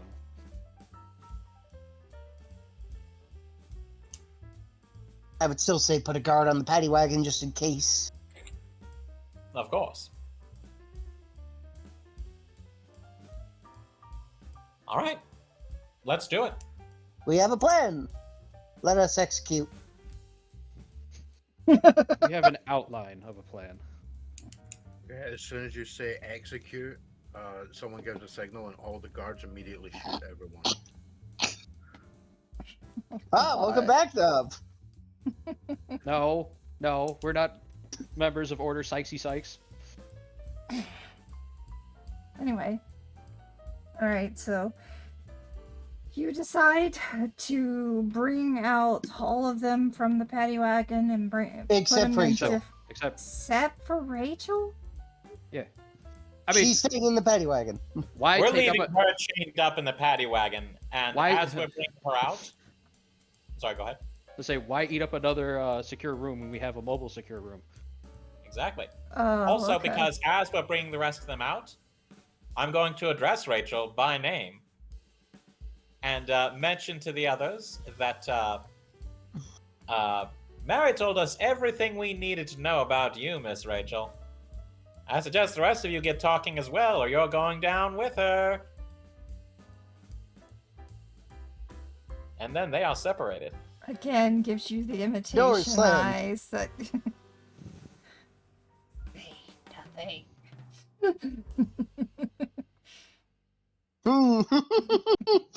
Francis notices this and just laughs. Boy, she must really like you. She wants you to spend the next 40 to 50 years with her.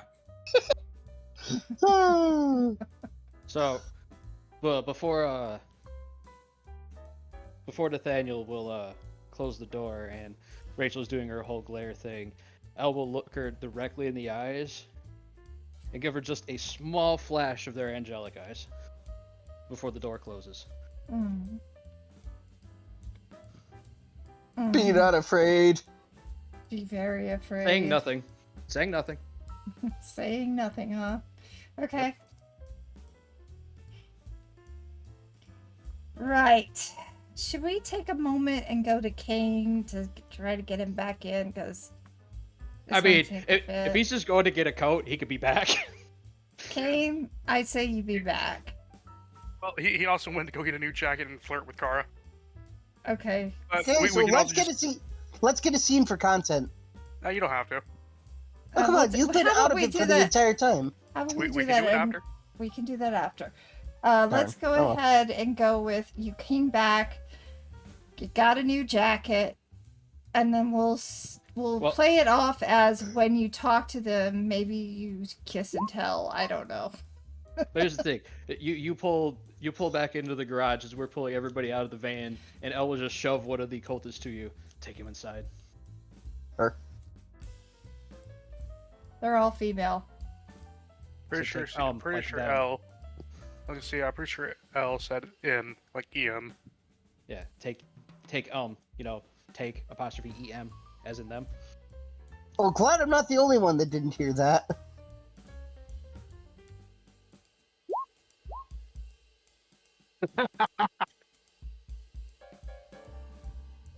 Okay, that should really be 36, but close enough. Yeah. Yeah. Nah, close enough only counts for horseshoes and hand grenades. I mean, you're forgetting the hot dogs. No. But As- It must have Yeah, really but been it- throbbing. any kind of effiness on the part of that can always be it is covered now. by dodgy traffic coming back. 38% happier. Ah, so I see. Cain is making up for getting cockblocked by the teacher earlier. Oh, don't think I forgot what you did. The funny thing is, if you attempted to cockblock Cain in regards to Kara, she'd probably give you the verbal smackdown first. Cain would have given you the literal. He wouldn't. She would have. Considering that he gets stuff from her too, he has enough respect for Kara to not cockblock her. No. It's funny enough because if If you're doing it to her, it's twat blocking. Whatever. Well, I mean, Look, the point is, if Francis was to attempt to cockblock Cain in regards to Kara, she'd give him the verbal smackdown first. Cain would have given him the physical Who the fuck beatdown. are you trying to cockblock? If I need Cain's to like, cockblock okay. someone, I'll cockblock them myself. Thank you very fucking much. Cain would have been okay. You get one cock block, that's it. You already used it. Get over here, small fry.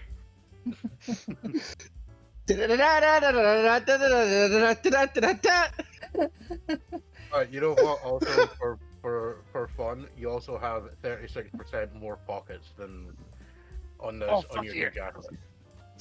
Oh, So good. that's There's like- places to hide your bullets. Well, no. So if we're I mean- going with standard jacket pockets, it means you have like one extra. Fuck yeah.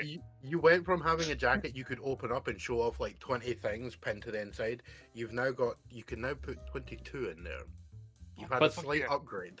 But the downside of this is when you do it, you have to go, what are you buying?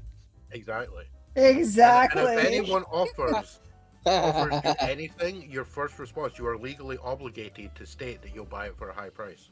No, only if they can buy it for a high price. If See, it's under this is where- 10K, you don't say it. See, this And is if you've where never heard I, of it, it doesn't exist. See, this is where I resort to the explosive goblin thing and start getting grenades. Yeah, until you get hit by a fire demon and explode. Yeah, that's fair. And considering you just dealt with a fire demon.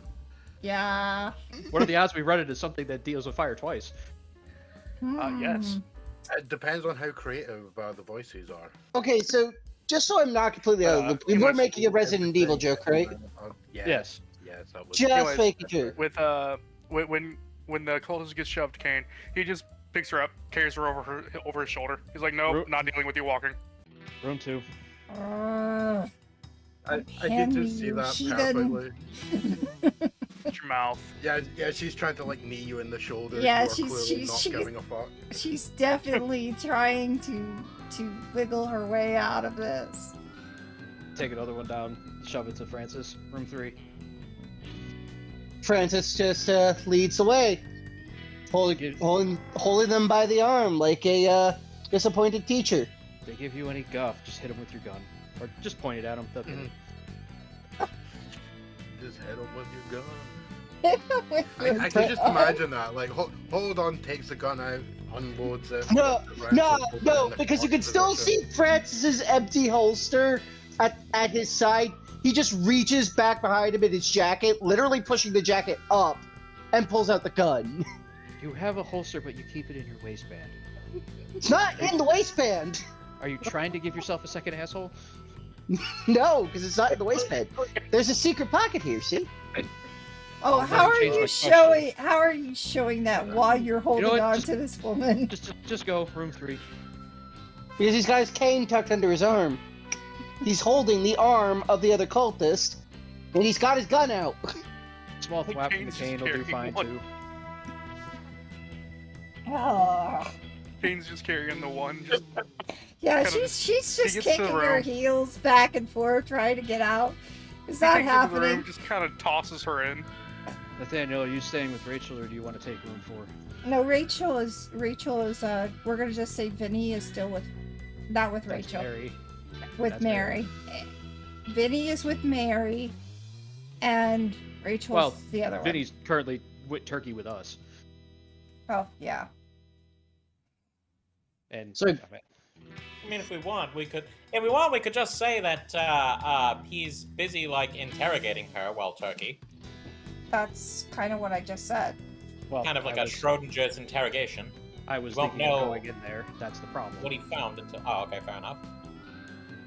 We could say that he's the one on guard. Or he just went to get a cup of coffee because he was sitting there talking for an hour. Oh yeah, we would have definitely gone through that entire entire pot of coffee. But I English good, I promise. No, you don't. That's a lie. That's a lie. Don't stop lying, dude. I will quote a DM message that I sent to Karsa, which was, "Haha, fucking lies. I love it." So, Nathaniel, you staying here with Rachel, or do you want to take room 4? I'll keep an eye on Rachel. All right, I'll take the last Not cultist. really an eye because she's locked up inside of the van, but. All right, who wants to I'll be take the the- first interrogator? Well, while I am shoving this cultist in room 4, I am going to talk to Mary first. Okay. But if Francis or Cain want to do their scene, go for it. Who would like to go first? You know what? Cain hasn't been in scene. I volunteered him. Aw, damn it. Man, fuck you. But yeah, for the purposes of this, yeah, you basically have access to just, you know, any kind of generic. It's a generic interrogation room, just minus the two-way mirror. That's fair. On the wall. You know, you've got a chair, a table, like. All it's missing would be a bed bolted to the wall for it to be like an A actual prison cell. cell. Yeah, like they are secure, small rooms that you can do that. So yeah, you can easily just walk in with this cultist on the shoulder and just like dump her in a chair. No, he just like tosses her in. Not even dumping her. He's just like, just legit, just kind of drops her. Yeah, that's what I felt. Just like you walk, That hurt walk my in, tail. turn 90 degrees, shrug one shoulder, dump. Pretty much. Okay, yeah. So, what's that about the treatment of prisoners under the Geneva Convention and how much of a war crime it is? Yeah, Oh, right. yeah, but that only applies to wartime. That only applies if you're representing a country. You're not. That too. Hey, come on, dude. I'm trying to support your walking war crime claim. Oh, don't worry, we'll get to it. No, you cannot commit war crimes. Mustard gas. You do not represent a country or a military of a country. You cannot commit war crimes. Legally cannot commit war crimes. Yeah. I mean, try as hard as you can. It will not qualify as a war crime. Yeah, well, We No, are I'm in not the gonna wrong say what game. he's gonna say. We are in the wrong game and campaign for this. Fine. That Yeah, worked. Yeah, and Oh, you hurt my tail. okay. For Cry tail. about it. Yeah, you know the butt end, my butt, the tailbone. her coccyx. Cain's gonna Coccyx. stand in front of the door, making sure, like, just basically, like, yeah, you ain't leaving, kind of thing. Mm-hmm. Okay, and you she think I gets care up from the if ground. you end up getting hurt? Each of you summoned a creature that should not exist on this plane. Just in point of fact, I know. didn't hear Nathaniel mention taking the handcuffs off, so I assume she's still handcuffed. I'm pretty sure she is too, so she's still on the ground. Okay. She's trying to get up, but can't because she's handcuffed. I mean, you want if you're those moving a off? prison, if you're moving a prisoner, she's probably cuffed in the front. I don't think she's having an issue getting up. Well, did you cuff it in the front or the back? We'll just say you cuff it in the front. She gets up and gets into the chair. Hurt my tail. Okay, again, and you summoned a creature that did not exist here. And you're complaining about your ass being hurt? Yeah, she bruised her He's gonna shrug it, like, shake his head. She's just gonna fiddle. Tell someone who actually genuinely cares. She looks at her fingernails. But you're gonna give me some answers. And I can get them one way or another. Grant you, there's at least one person here that would rather I play, what would be the term, the nice guy with it. So, first off, let's take care of those handcuffs, shall we? And bear in mind, you aren't getting away from me. Holds out her So- arms. So, no.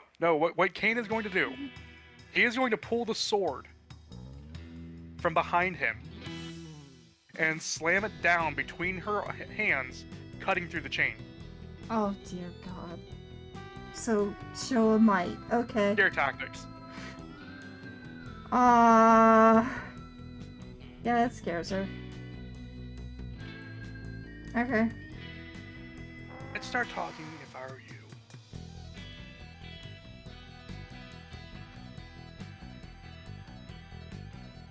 Because here's the thing. I know how to hunt those things. I also know how to hunt humans.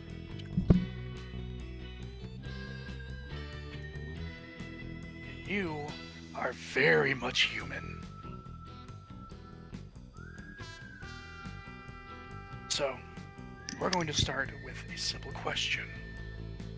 What is your name? You do know that anything you do to us is nothing compared to what they'll do to us if we talk. Oh, please. Mary's already talked. I doubt it. Although she is pretty green. Oh, Cain's gonna like list off some of the stuff that had been quickly relayed to him. like about stuff about the Eden Bible, stuff about Mary's past. Okay, so she So- told you about her past. Big deal. Hmm. You know, how about we play a game then? You don't want to talk? Fine. But you know, the more you don't talk, he's gonna actually now pull out a lighter, set it in front of him, and set down a knife in front of him. Each time So you don't you're talk. resolving we're not doing torture, guys. Oh, I'm not. It's scare tactic, but Because I'm not accepting of that. yeah, that's fair. I've pointed out Just- several times that there is, in fact, a role called manipulate someone that we could be using to sort of speed this up a bit. Yeah, I know. Mhm. I was also spawning Nav. So I'll just manipulate her. Okay. Go into the mental tricks. All right. What are you gonna Which is. Oh, I can't do that one, can I? No, I can't do toughness dead manipulate, so I have to do cool. Damn. do? I'm putting my foot charm, down when it no, comes to torture. That's all. What is a Yeah. straight up manipulate? So charm. Okay. Gonna fail probably. Oh, mixed success. Oh well. All right. I was hoping you were going to fail outright. I was hoping I would too. If you would have failed that outright, you would even get her name. I was kind of hoping I failed that because I'd just get one experience That's closer a to leveling shame up. because I immediately had a mental image of something that would be hilarious as a this is how you actually hurt yourself failing an intimidation roll.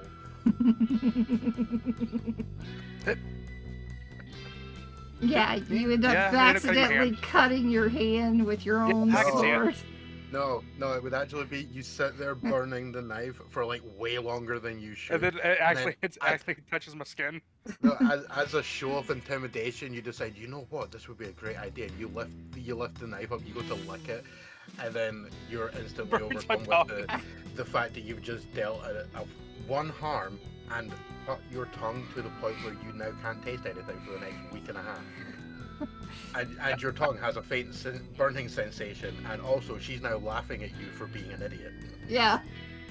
Yeah, I would laugh at that. So we'll go with that. You kind of do something stupid. I mean, I'm not one to actually put him onto that. This was just an idea that I had. I can get behind it. Okay, so you burn your own tongue, and she is laughing. Well, I had mixed result on it. That would Yeah. have been if it was a full fail. Yeah. You know what? You go to make a point of doing something with a knife and realize actually this might really fucking hurt if I do this. So what do I do? you I just you stab it kind with of the table.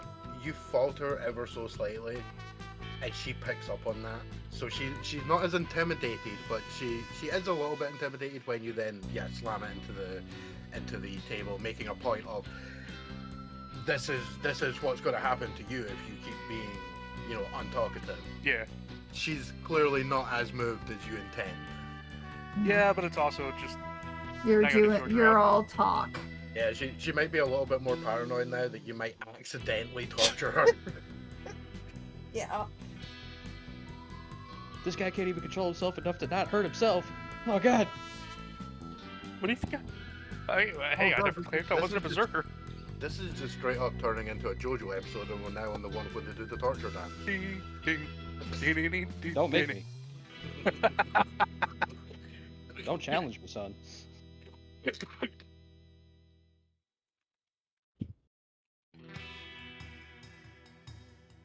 Hey.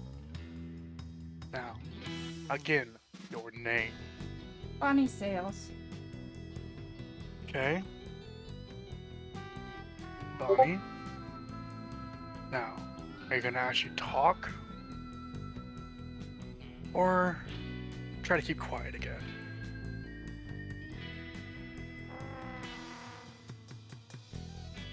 Because either way, you're not getting out of here.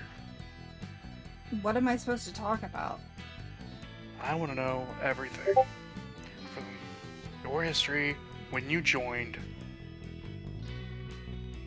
why the hell you thought that would be a smart idea of summoning that kind of creature here. What idea? It wasn't my idea. Let me guess, it was Rachel's, wasn't it? It was Catherine's. Was she the one was she the one that died there? Yes.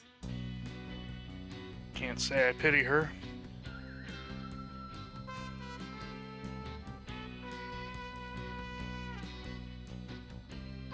But alive is alive, so there is some sorrow there, I suppose. She was a good leader. A good leader wouldn't lead you all to be slaughtered.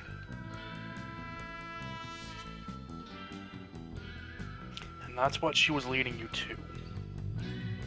That creature that was summoned wouldn't have thought twice about killing each of you.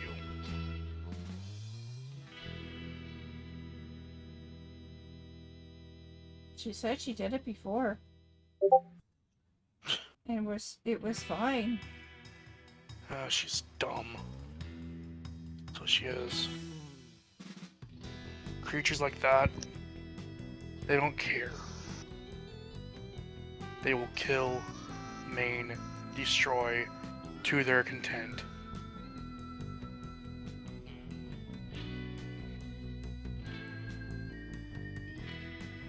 But for some reason, however, that one decided that one appeared like it was trying to leave.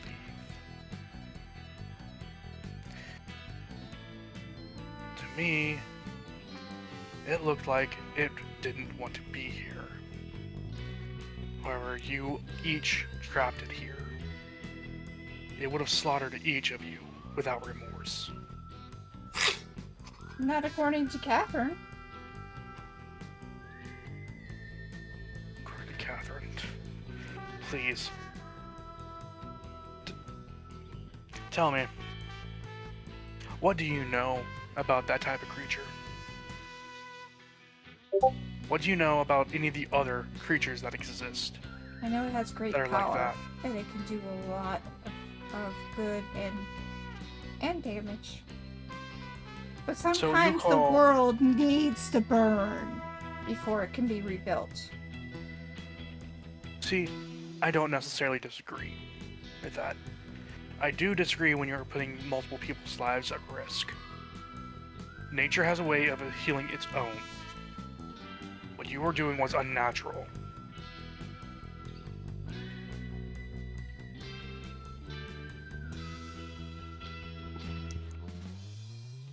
Now,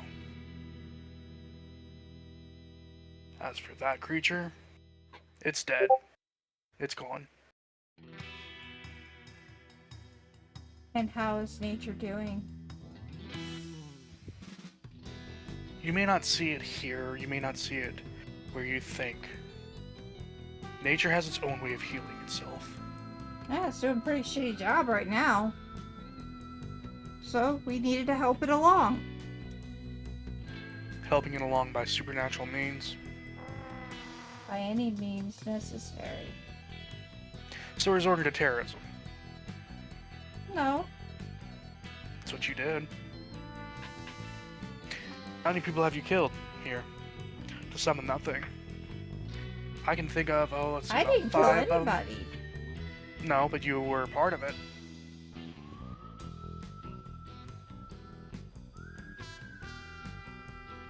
Mr. Blue, Miss White. Wasn't another one like a gun salesman? Out of character? Yeah. A gun salesman, a few others here and there. They were trying to get the dude who jumped that we saved. Oh yeah. You tried killing. You may not have done it personally. Figures But- that person would be on the list after all. They However- sell bullets and armament. Why should that be any different? What's any different from than nature taking its own course? letting nature decide instead of Nature needs people. help. And by the way, I wasn't there for whatever you're saying I was there for. All I was You there are. is where you saw me. Oh, so you joined last. No. So then it still doesn't matter. You're still would be you. You're still an accomplice. Doesn't matter if you were there to commit it or what. You still helped with it. Our means are nature. And even if it is a 40-foot lightning gorgon, it was not fake. It was nature. No, that wasn't nature. Nature would be closer to this. He flicks open the lighter, and a small fire, like, just kind of clicks it on, hits where it flicks on fire, lighting it. Using oil, which is a construct, to make that fire. They just make Still the fire. a burnable source. Trees, grass. It all burns in a wildfire. Once nature reclaims that,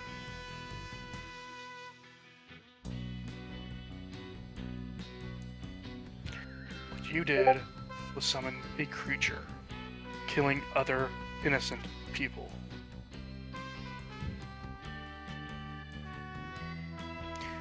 To me, you're no better than the monster. So you want us to destroy nature to save nature? Are you crazy? Didn't say to destroy nature to save it. That's what it sounded like. I'm saying let nature save itself. Nature has a way of doing it.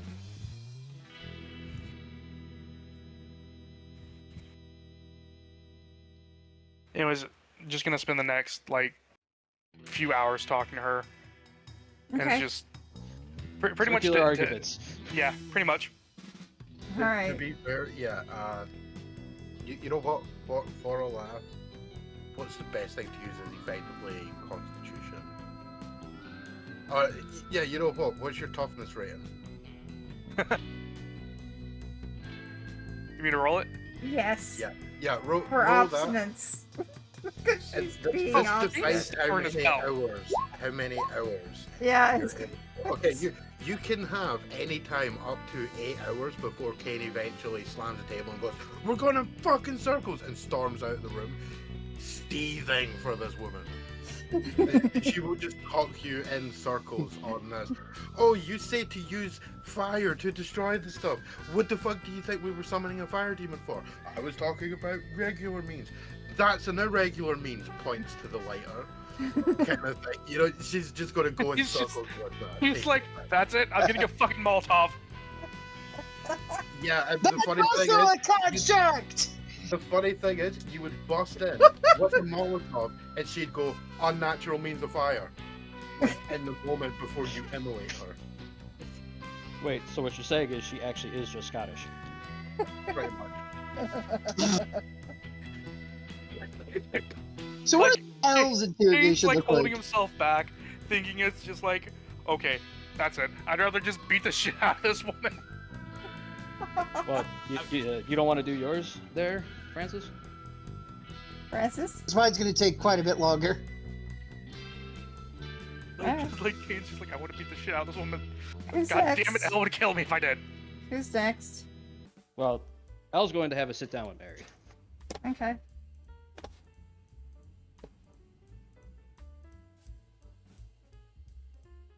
We'll shove the remaining cultists into room 4. We'll take their handcuffs off, shove them in, and be like, "Be back to deal with you later."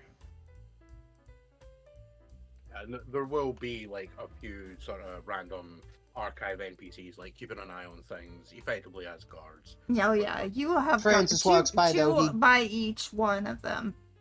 Well, no, even with that, she goes to turn around, rubbing her wrist with the things, and like, "You can run if you want. I will still find you." And then we'll just close the door. Oh, to the other one? Not to Mary? Okay. Yeah. To Mary, we will open the door, stepping calmly, close the door, sit down across from her. You actually see that she's been in tears for a little bit. Surprisingly, the tears are starting to dry, but as she takes her hand to her face, as she sees you walk in. My brother and father. Okay.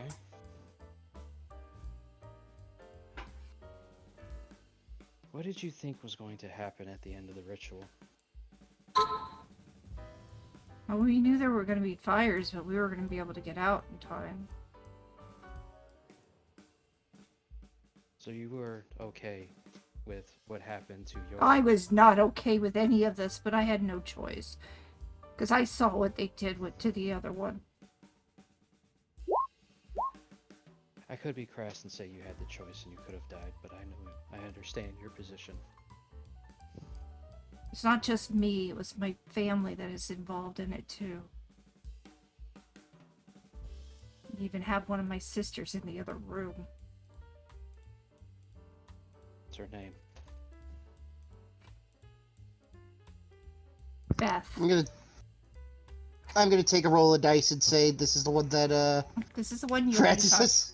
This is the one Yeah. where Francis will be talking to Beth. And does she think the way you do? Wine. That's what we'll use. She's still drinking the wine. Yeah, that fits perfect. So she's still fanatical about what you guys were doing was the correct thing. Yes. Why did you think it was the right thing?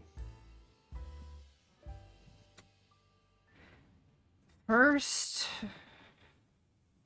with all our farms gone, you know, it was hard to make a living, it was hard to live. And it was all because of the city's fault and all that smog that was coming through and the destruction of the burning of our lands.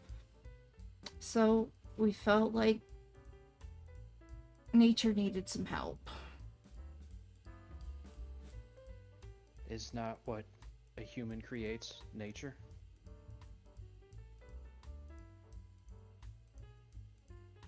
Yeah. Some do. Your fight isn't with the progress of humanity. Your fight is with those who exploit humanity. I agree with you. Fortunately, you have undertaken a massive failing in morality. I know. Because what you have done is essentially try to inflict your suffering on others. Your town burned, so somebody else's must too.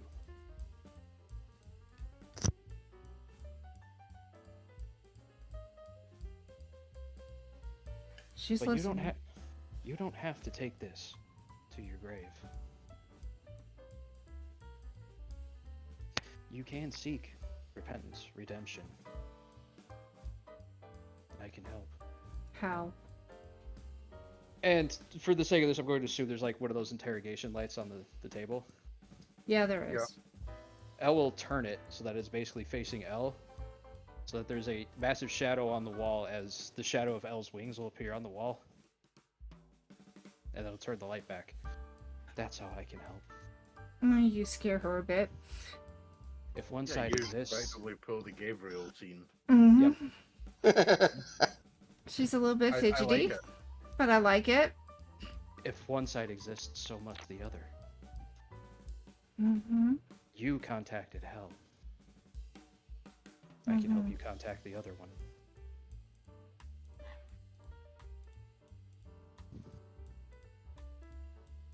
Will it give me my father and brother back? No. Will it give me my mom back? No. Those that are dead must stay dead, even if their death was tragic. And and even malicious.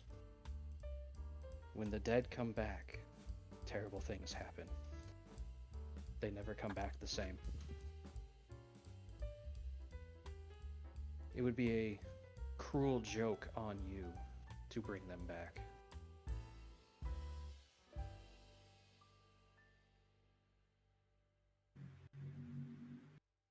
But if you accept my aid, you can see them again. It just won't be here. It won't be now.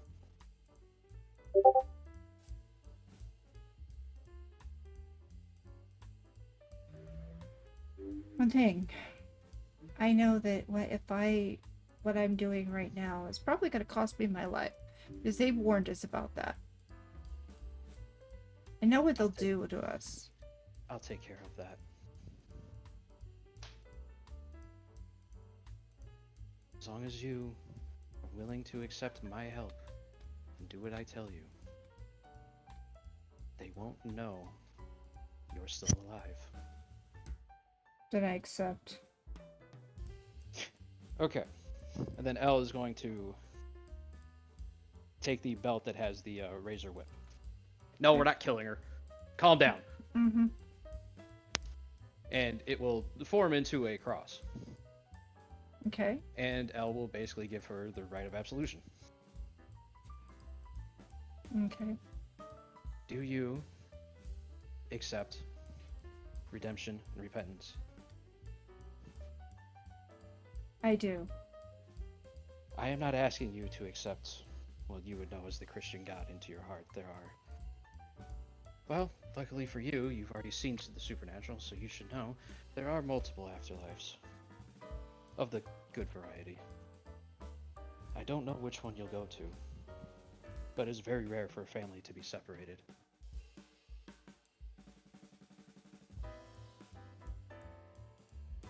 You just need to change the course of your life. Be a better person. Inflicting And pain. with that, I Inflicting will pain. also lose my other family. They will not know I'm here. I know this. I will try to save your sister. I make no guarantees, though, if she's as far gone as you think. But if she is as far gone as you think, then you lost her a long time ago.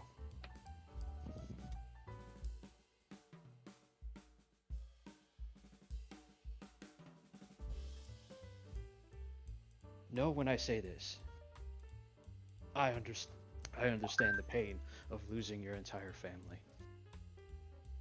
I can't go back to mine. Because I will also die if I do.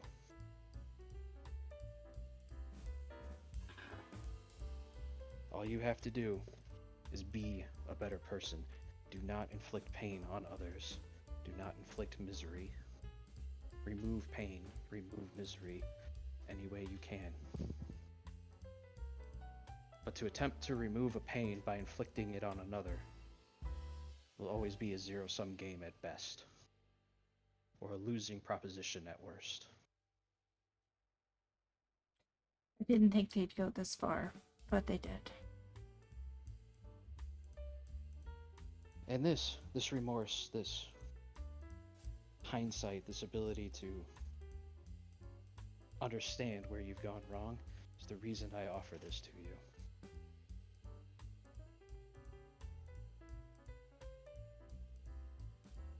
I tried to save one of your others. She denied me, and unfortunately succumbed to her wounds in the process. I will try to save your sister once my colleague is done talking to her. I will try to save all of them, but I do not have high hopes. Now, I'll make sure that those I work with keep you in this room hidden from the others.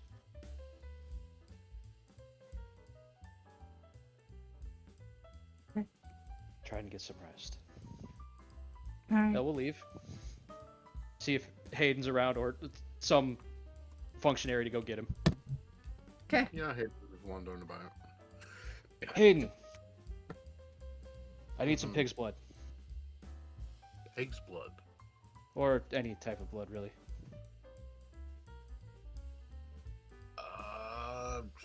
Sure. How quick do you need it? As quick as you can. Okay, yeah, and he'll kind of nip off into one of the side rooms. It probably takes like 5 or so minutes. He comes back. You hear Ashley shouting something at him about getting the fuck out of her lab. He eventually comes back with a vial. El will. Is this enough? I just imagine Cain popping his head out, like watching the whole ordeal, like what the fuck. No, Yeah. El will just pop their head around the corner. It's for me. Oh, She well, in that immediately case, changes- that's fine. Oh, okay, fair enough. Yeah, because as soon as he walks into the lab, she's sitting there with, she's dragged Cain off for a cup of tea so he could chill.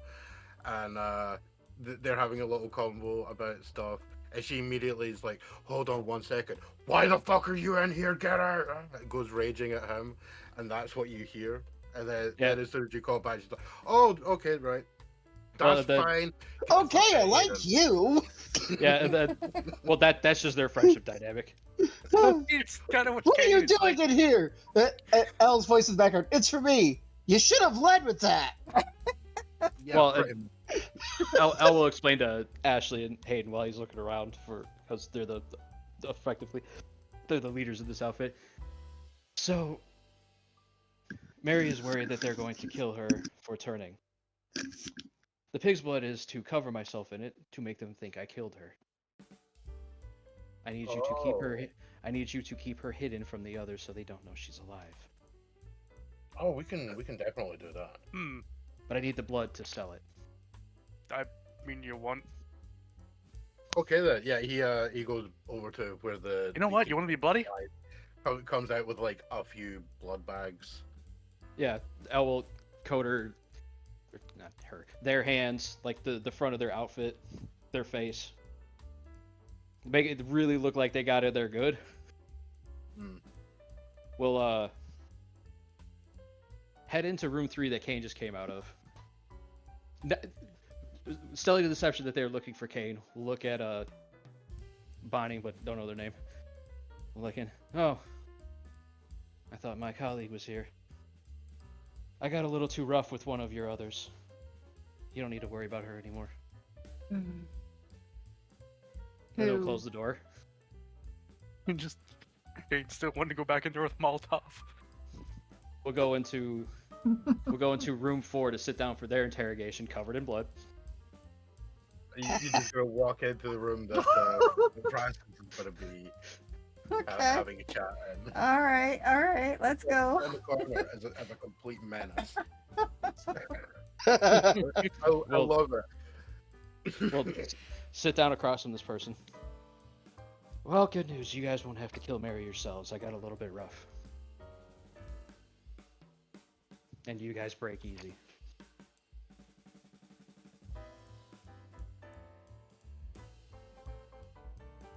Who did you You kill? know what? I would actually ask for a not charm. What's the one? Toughness? The manipulate. No, the Charm? toughness That was is for charm. the toughness before was for how long Cain could keep it up. Phrasing. He's stubborn as hell for the fact he did it for 8 hours. Character's got ED, the other one's got to keep trying. I mean, to be fair, I did say it's up to him, but he has up to that many hours. Cain's stubborn as hell, so he's gonna keep going to like the full 8 hours. Like that's it. Man, if you I'm coming if for the you're goddamn rec- Molotov. if you're keeping it up lasts for more than 8 hours, you should go see a doctor. I'm going to Nah, shoot. man, that just means he's been rolling weird to use that magic. Oh my. You know what? I'll accept that. So did she. Dun-dun-dun-dun-dun. Ayo. Okay, so we're now with Francis and with Elle in the same room. Elle No. looks a little bit. Francis is in room 2. Oh, in room it's in 2. Yeah, I thought he was in 4. Oh no, Francis would have been in 3, so I would have stepped in 2. Sorry, I had my own numbers backwards. Cain was in 2. And now you're in Except 4. Yeah, and then I went to 4, which was the one that I shoved in myself. I'll sit down across from them. Yeah, Francis is presently waiting for tea, sandwiches, coffee. Ball of candy. Oh, you're going full good cop. I see. Yeah. Okay. Yes! Oh, Because he's a that's fine. fucking teacher! Okay. All right. That There's works. my manipulate. 13. Holy shit! Holy crap! There is Oh, no. Yeah. She's definitely they- manipulated by that.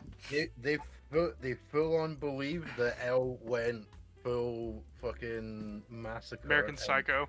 And are probably expecting that, you know, the hallway is probably caked in blood. That room is still dripping. They probably would not be shocked if you pulled out a finger and started chewing on it, kind of thing. I'm not a horse. You have 100% sold this bullshit line. Yeah, and not only that, they remember what you did to one of the former leaders. So it's like, yeah. Yeah, they're kind of thinking, oh shit, that one got off easy. Damn, if they could do that. Whoa. So I've settled one problem for you. So in exchange, I want you to talk. I want to know everything you know about this order that runs your cult. Everything you know about the book you had. Which you are talking to. Whoever's in room 4, we didn't get her name. And I didn't ask. Okay, so you're not talking with Francis, you're talking with another. Okay. Wait a minute, was this the one that This is came- Lilith. He's talking to Lilith. Of So- course you named one Lilith. Mary's in room 1. Have Bonnie's you in room not 2. noticed that every single one of them's from the book of the Bible? Yeah. I started realizing I that. already knew that. And I'm going to put the point of this was nothing to do with me. Yeah, okay, but Mary is room 1. Bonnie's room 2. Beth is room 3, and this hitherto Then Francis is in fact in room 3. yes, hitherto unknown Lilith is in room 4, which is the one Elle just walked into. Elle specifically has not walked into room 3 yet. They did not want to interfere with whatever Francis is doing. Okay. Which is going to take a while, so it'll be next week. They heard Cain raging and was just like, I can get in the way of that. Alright, so you intimidated enough, seriously enough, for her to start talking about the cult. The cult is a stronger group, a subgroup of the order.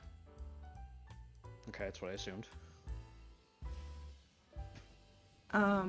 They You have a are. name for this order? We just call it the order.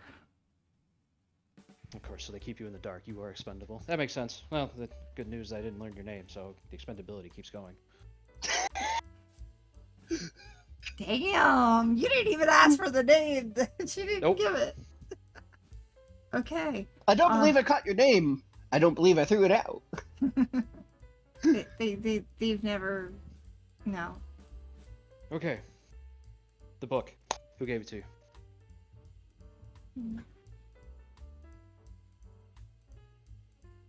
Not to me, but to the leader. You as in the royal you of the group. Now is not the time to be messing with me. She'll clarify there is no royal you. It was her book. It was her book. So she had it when you joined. Yeah. Fair enough. What do you know about it? I know it's got rituals and chants, and it's got the story of how civilization and what civilization has done to the nature and how we are to get back to nature. Walk me through about how this book tells you the world started.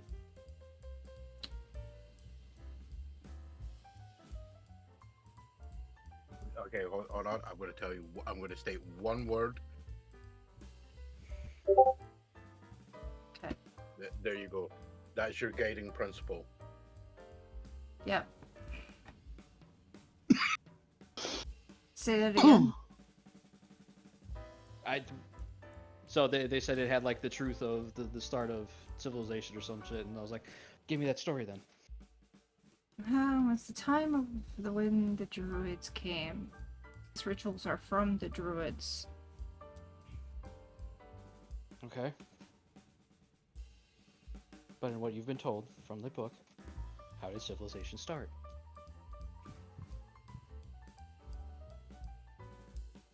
Originally, it started with the word of the oak, and the oak began to grow.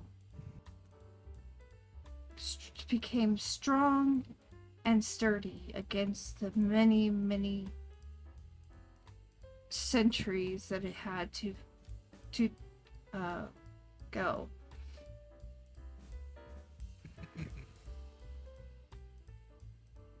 There was a time when this oak was so strong and beautiful that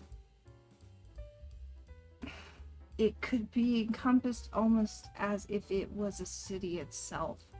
People lived within the trees, they lived in harmony. They did not have to worry, for food was everywhere.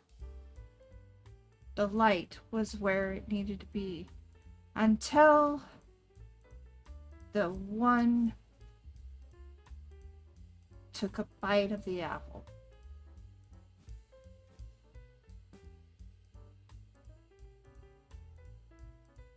And then we were thrown out of our Eden. We want to get back to Eden.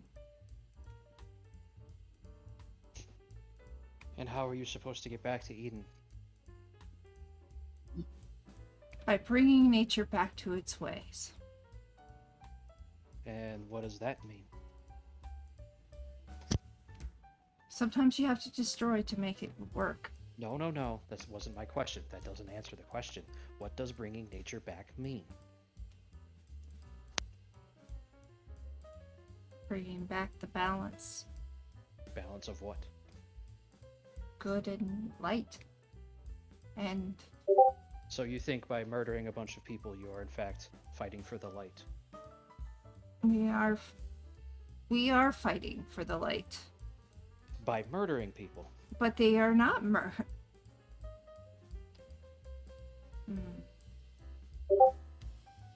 You sure about that? These sacrifices you made to call forth the demon, did they agree to be sacrificed? They signed a deal. With you? Well, your group? Yes.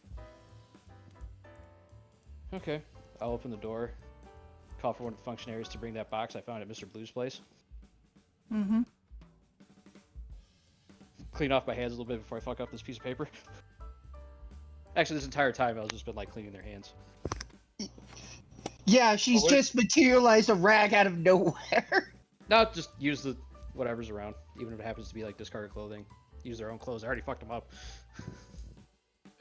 When you ask for the box, one of the guys in the hallway nips off, and after like a few moments, Hayden comes back with the box, and he'll actually come into the room, and basically stand there for a moment, waiting for you to finish cleaning up your hands before he passes you the box.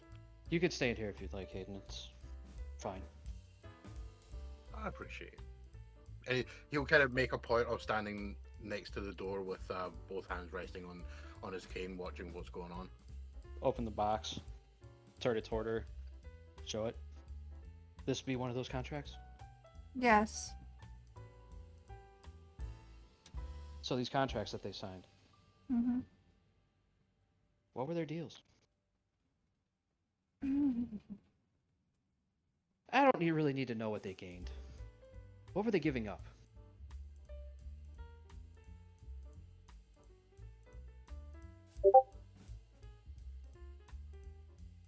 The deal was for what they wanted for a price.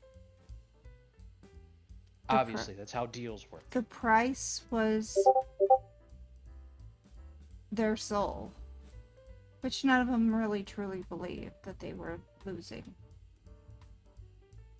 Who gained their souls?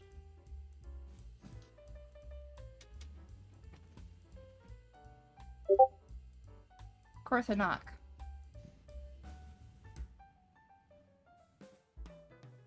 And if you were to die right here, right now, would your soul go to Korthanok? Yes. So you're okay signing your soul to a demon. A creature born of darkness and shadow.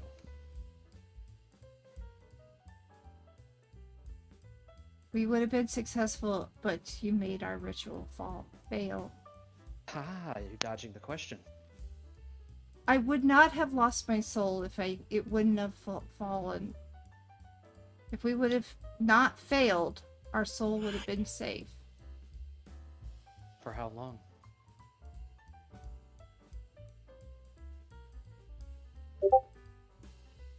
If your ritual had succeeded and you had all gotten out safe and sound, then you so happened to slip in the shower and died, where would your soul go?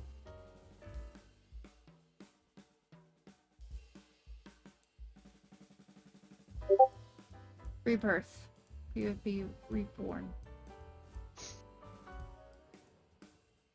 Okay. You've bought the lie, hook, line, and sinker.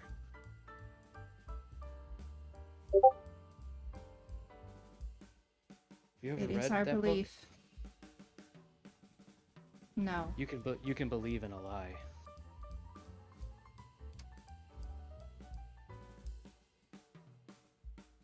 The High Priestess would not allow us to read the book. Yes, why would she ever allow you to know the full truth? Only the parts she would tell you to twist, to get you to believe.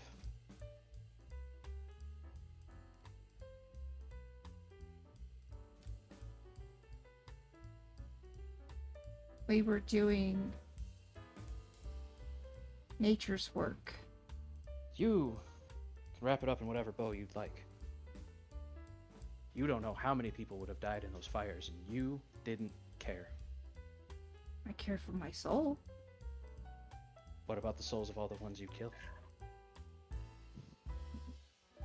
You only care about yourself. It's about time you started admitting it.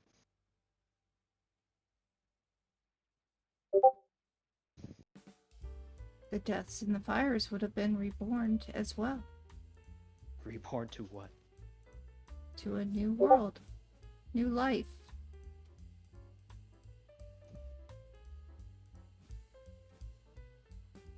Okay, so all the people that didn't agree in the city to lose their lives, you make that choice for them?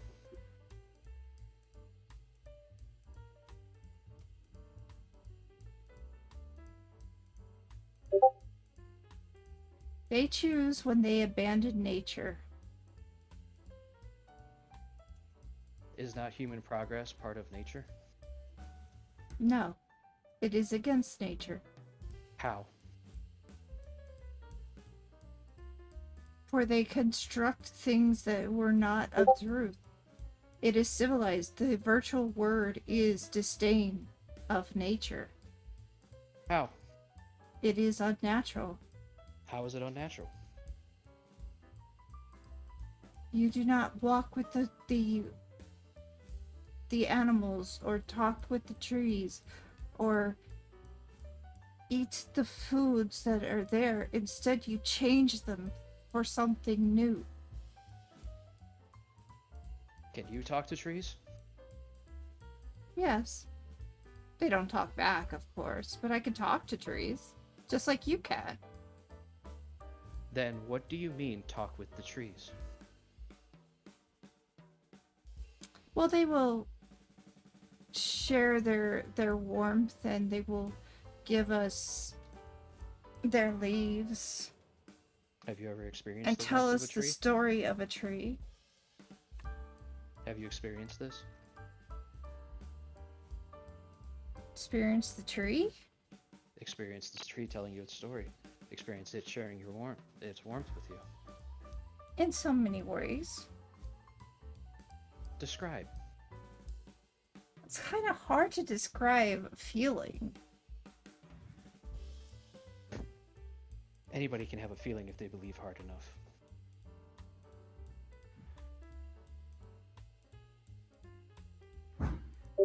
You are spouting rhetoric.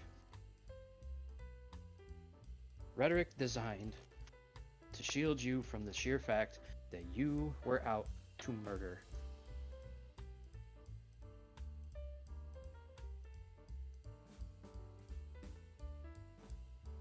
In truth, you have no idea what would happen to those souls when those people died. The only ones you did have an idea of where they would go are the people that signed the contracts. And the ones you did have an idea of what would happen are your own.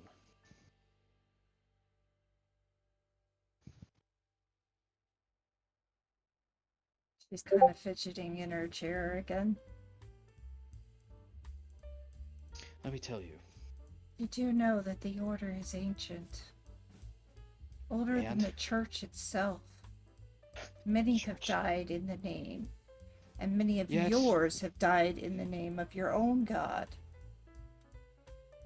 Are you so sure you know what you're talking to? No, I don't know. I'm talking to a human, of course. I hope.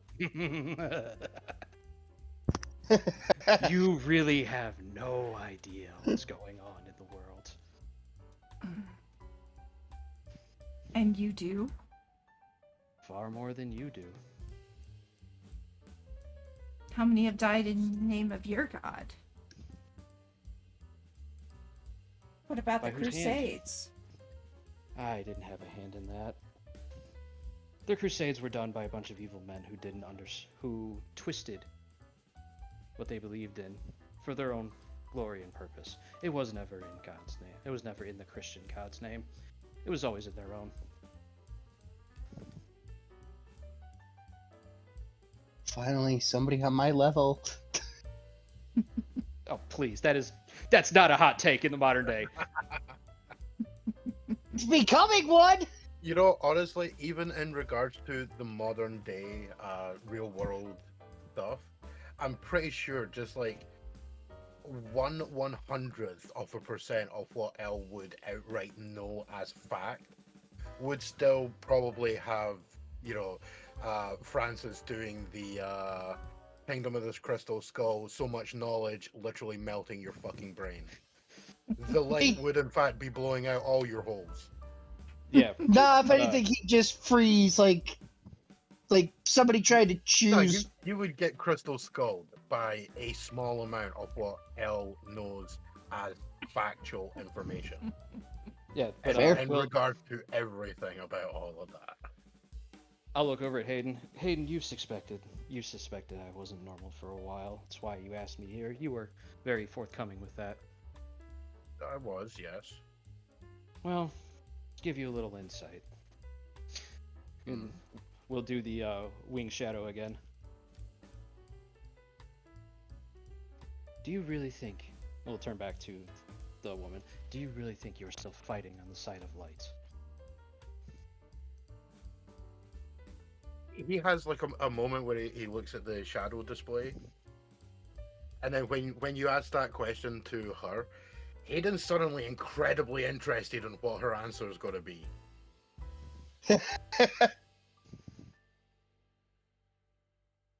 He's flabbergasted and is unable to speak. Yes, it is very hard to find words when your beliefs are shown to be false. When you're confronted with the reality of the world.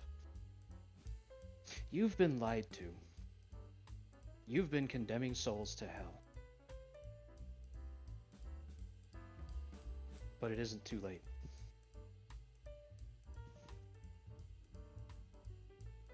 You can find a path forward.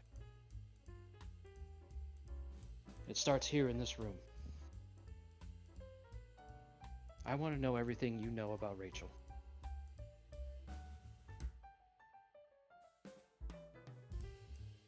And remember, it is not in your best interest to lie. Rachel was the wife of the one that she put the words impure on.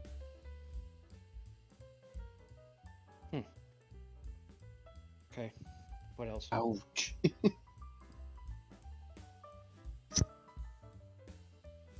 Rachel had anger and thought it You was all do. time for all the civilization to deal with their sins.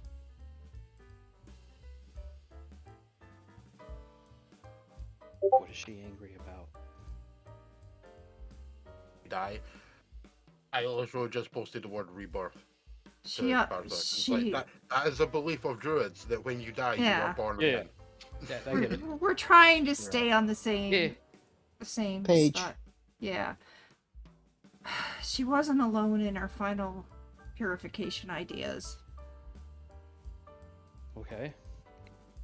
Catherine the high priestess was very much into it as well. Well, she's dead. She's the one who called the demon. She Well- is the one who knocks. No. And All of you because she called it. failed, she died. It would have killed all of you. That it had every intent of taking all of you out. Things like Karthanek do not belong here. You want to claim to deal with things that are unnatural? They are unnatural. How are they unnatural when they exist? They don't exist here. They are unnatural here. Then that makes you unnatural too. That, you actually do have a point. It's not as strong as you think it is, but you do have a point. No, I'm not human. No, I am not natural, born of this world.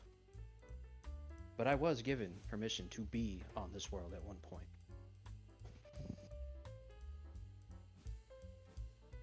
Permission did not come from you, from humans, from people calling me.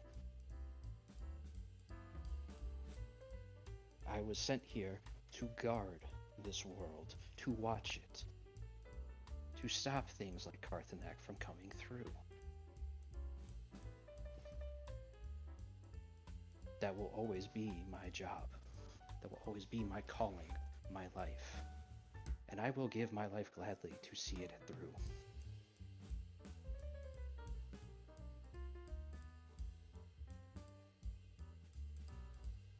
If you were so determined to curtail the progress of civilization, simply causing fires was never going to do it, because your message was never heard.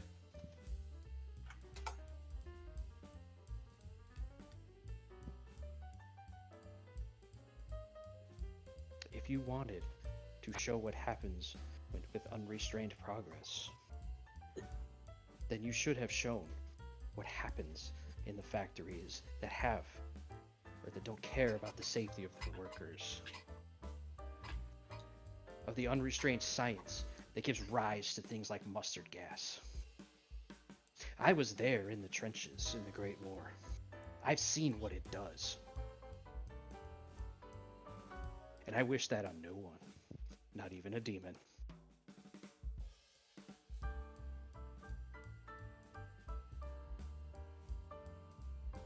I don't fully disagree with what you're saying.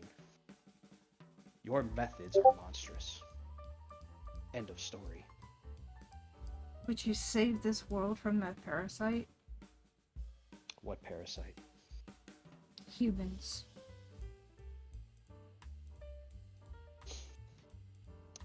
Humans aren't a parasite. They're a child with no parent to guide them. And with every advantage to being great. They were never taught responsibility. They were never given a reason to follow a responsible path. And simply starting fires does not create a responsible path. But they squander the bounty afforded by nature. Do they, or do they simply try to maximize it?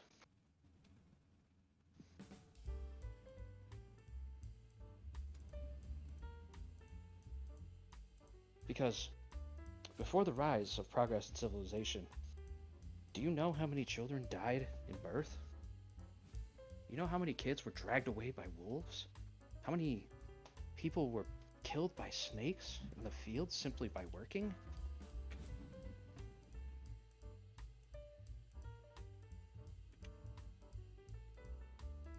But you don't care. Because you were wronged by something that happened during the progress of civilization.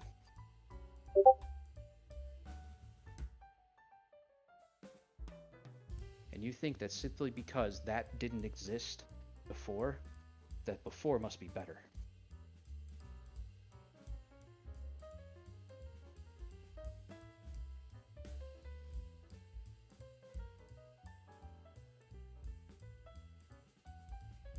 You aren't stopping progress.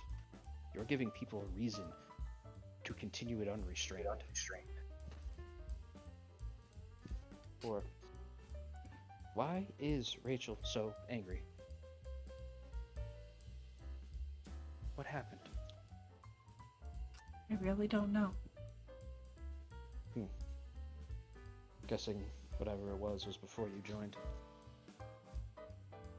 It was actually recent, but I'm not sure You haven't heard what any rumors? happened.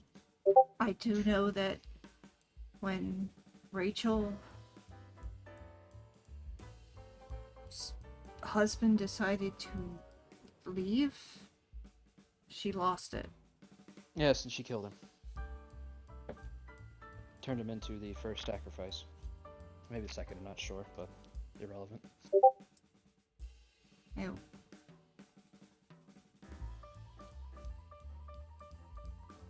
Rachel guessing was for- born in the cult. She's been in it all her life. In fact, she was originally in the Order. Okay. Same with Catherine. They were given command of a splinter group to go and do these things. How much do you know about the Order?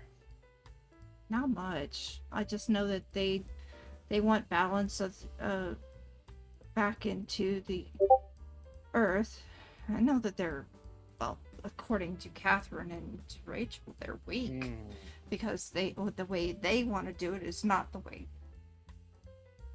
or the way the Order wants to do it is not exactly the way that So Rachel you, and Karen thinks they should do it. so They you've lack the never met- fortitude to make the hard choices that they need to make. The hard choices is burning entire cities and killing their entire populations. Well, getting the message across, it's not been working all these centuries the way they're doing it. And did the previous fires get the message across?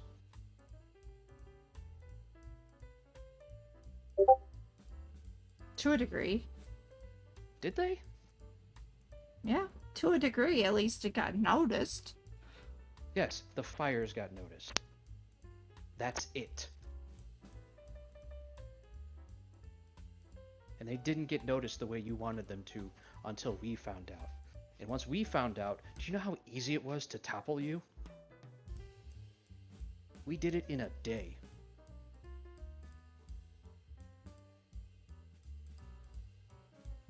Yeah, it was literally our afternoon. We're a small group of That the doesn't mean of any- the cult order. There are many. No. The Order didn't do this. Your Splinter Cell did. Your Splinter Cell was over-radicalized, and you thought the Order was weak? You guys couldn't even stand up to us for a day. And we numbered less than you.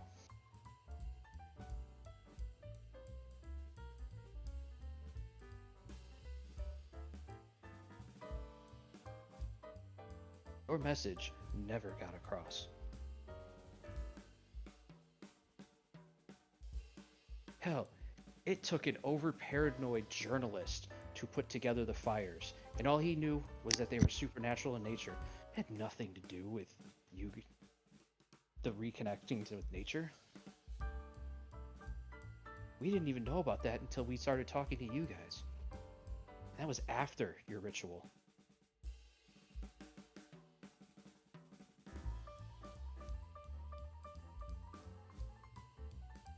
You've been lied to You've been misled.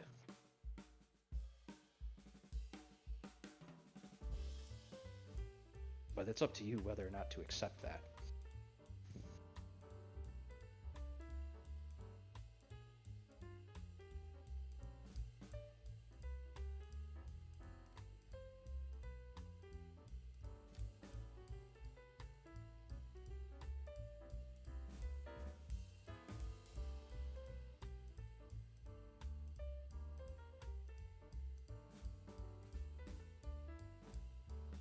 I mean, it's literally quiet. It's like a pin drops right in here. She's listening, heavily listening, but not saying a word to you. She's definitely fidgeting as well. Her torn clothing is rustling underneath her feet. You kind of see that sense that she's getting an idea of what you're saying, but she almost wants to refuse to believe it, because then that means her life is a lie.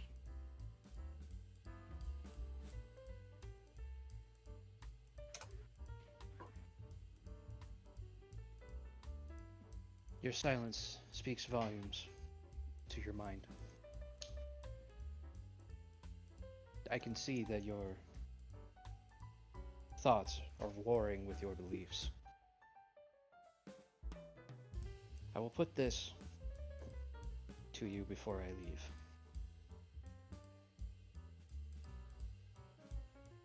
Is it better to stay the course for fear of waste, or to forge a better path for a brighter future?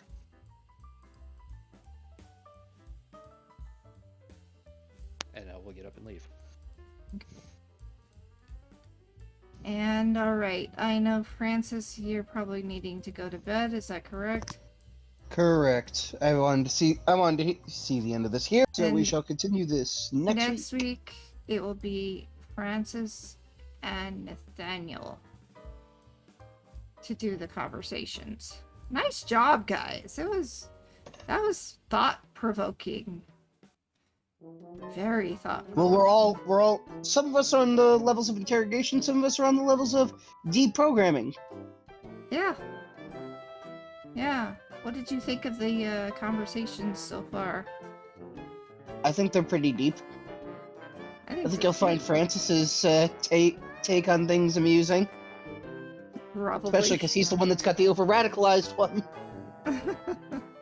Well, I you mean- guys have plenty of time to figure out what you want to say about it. But I mean, like I said, as far as Cain's concerned, the people that summon the monster are just as bad as the monster. yeah, Yeah, they're the sometimes do some good, you gotta be the bad guy sort of people. and you Oh still no, that is haven't, definitely Cain. and you still haven't talked to Rachel yet. So that will be Oh, no, also yeah, next week. Well, from our plan, we were to talk to the other ones and then give whatever info on Rachel we could to Nathaniel so he could lean on her. Yeah. Okay. So that next week should be, and guys, correct me if I'm wrong on this, it should go Francis, we confab to give all the info we can to Nathaniel, and then Nathaniel goes and talks to Rachel. Okay. But I'm asking the other PCs. Yeah. I That was a have question. no argument with that. Okay. That's what we'll do next week. Sounds All right. good. Thank you all for being here. I appreciate it. This is Karsa, KarsaKKWx. Karsa's my name, KKWx is my empire, and we were here today with the Nexus Roundtable playing a little bit of Waystone Mysteries. Until next time, goodbye!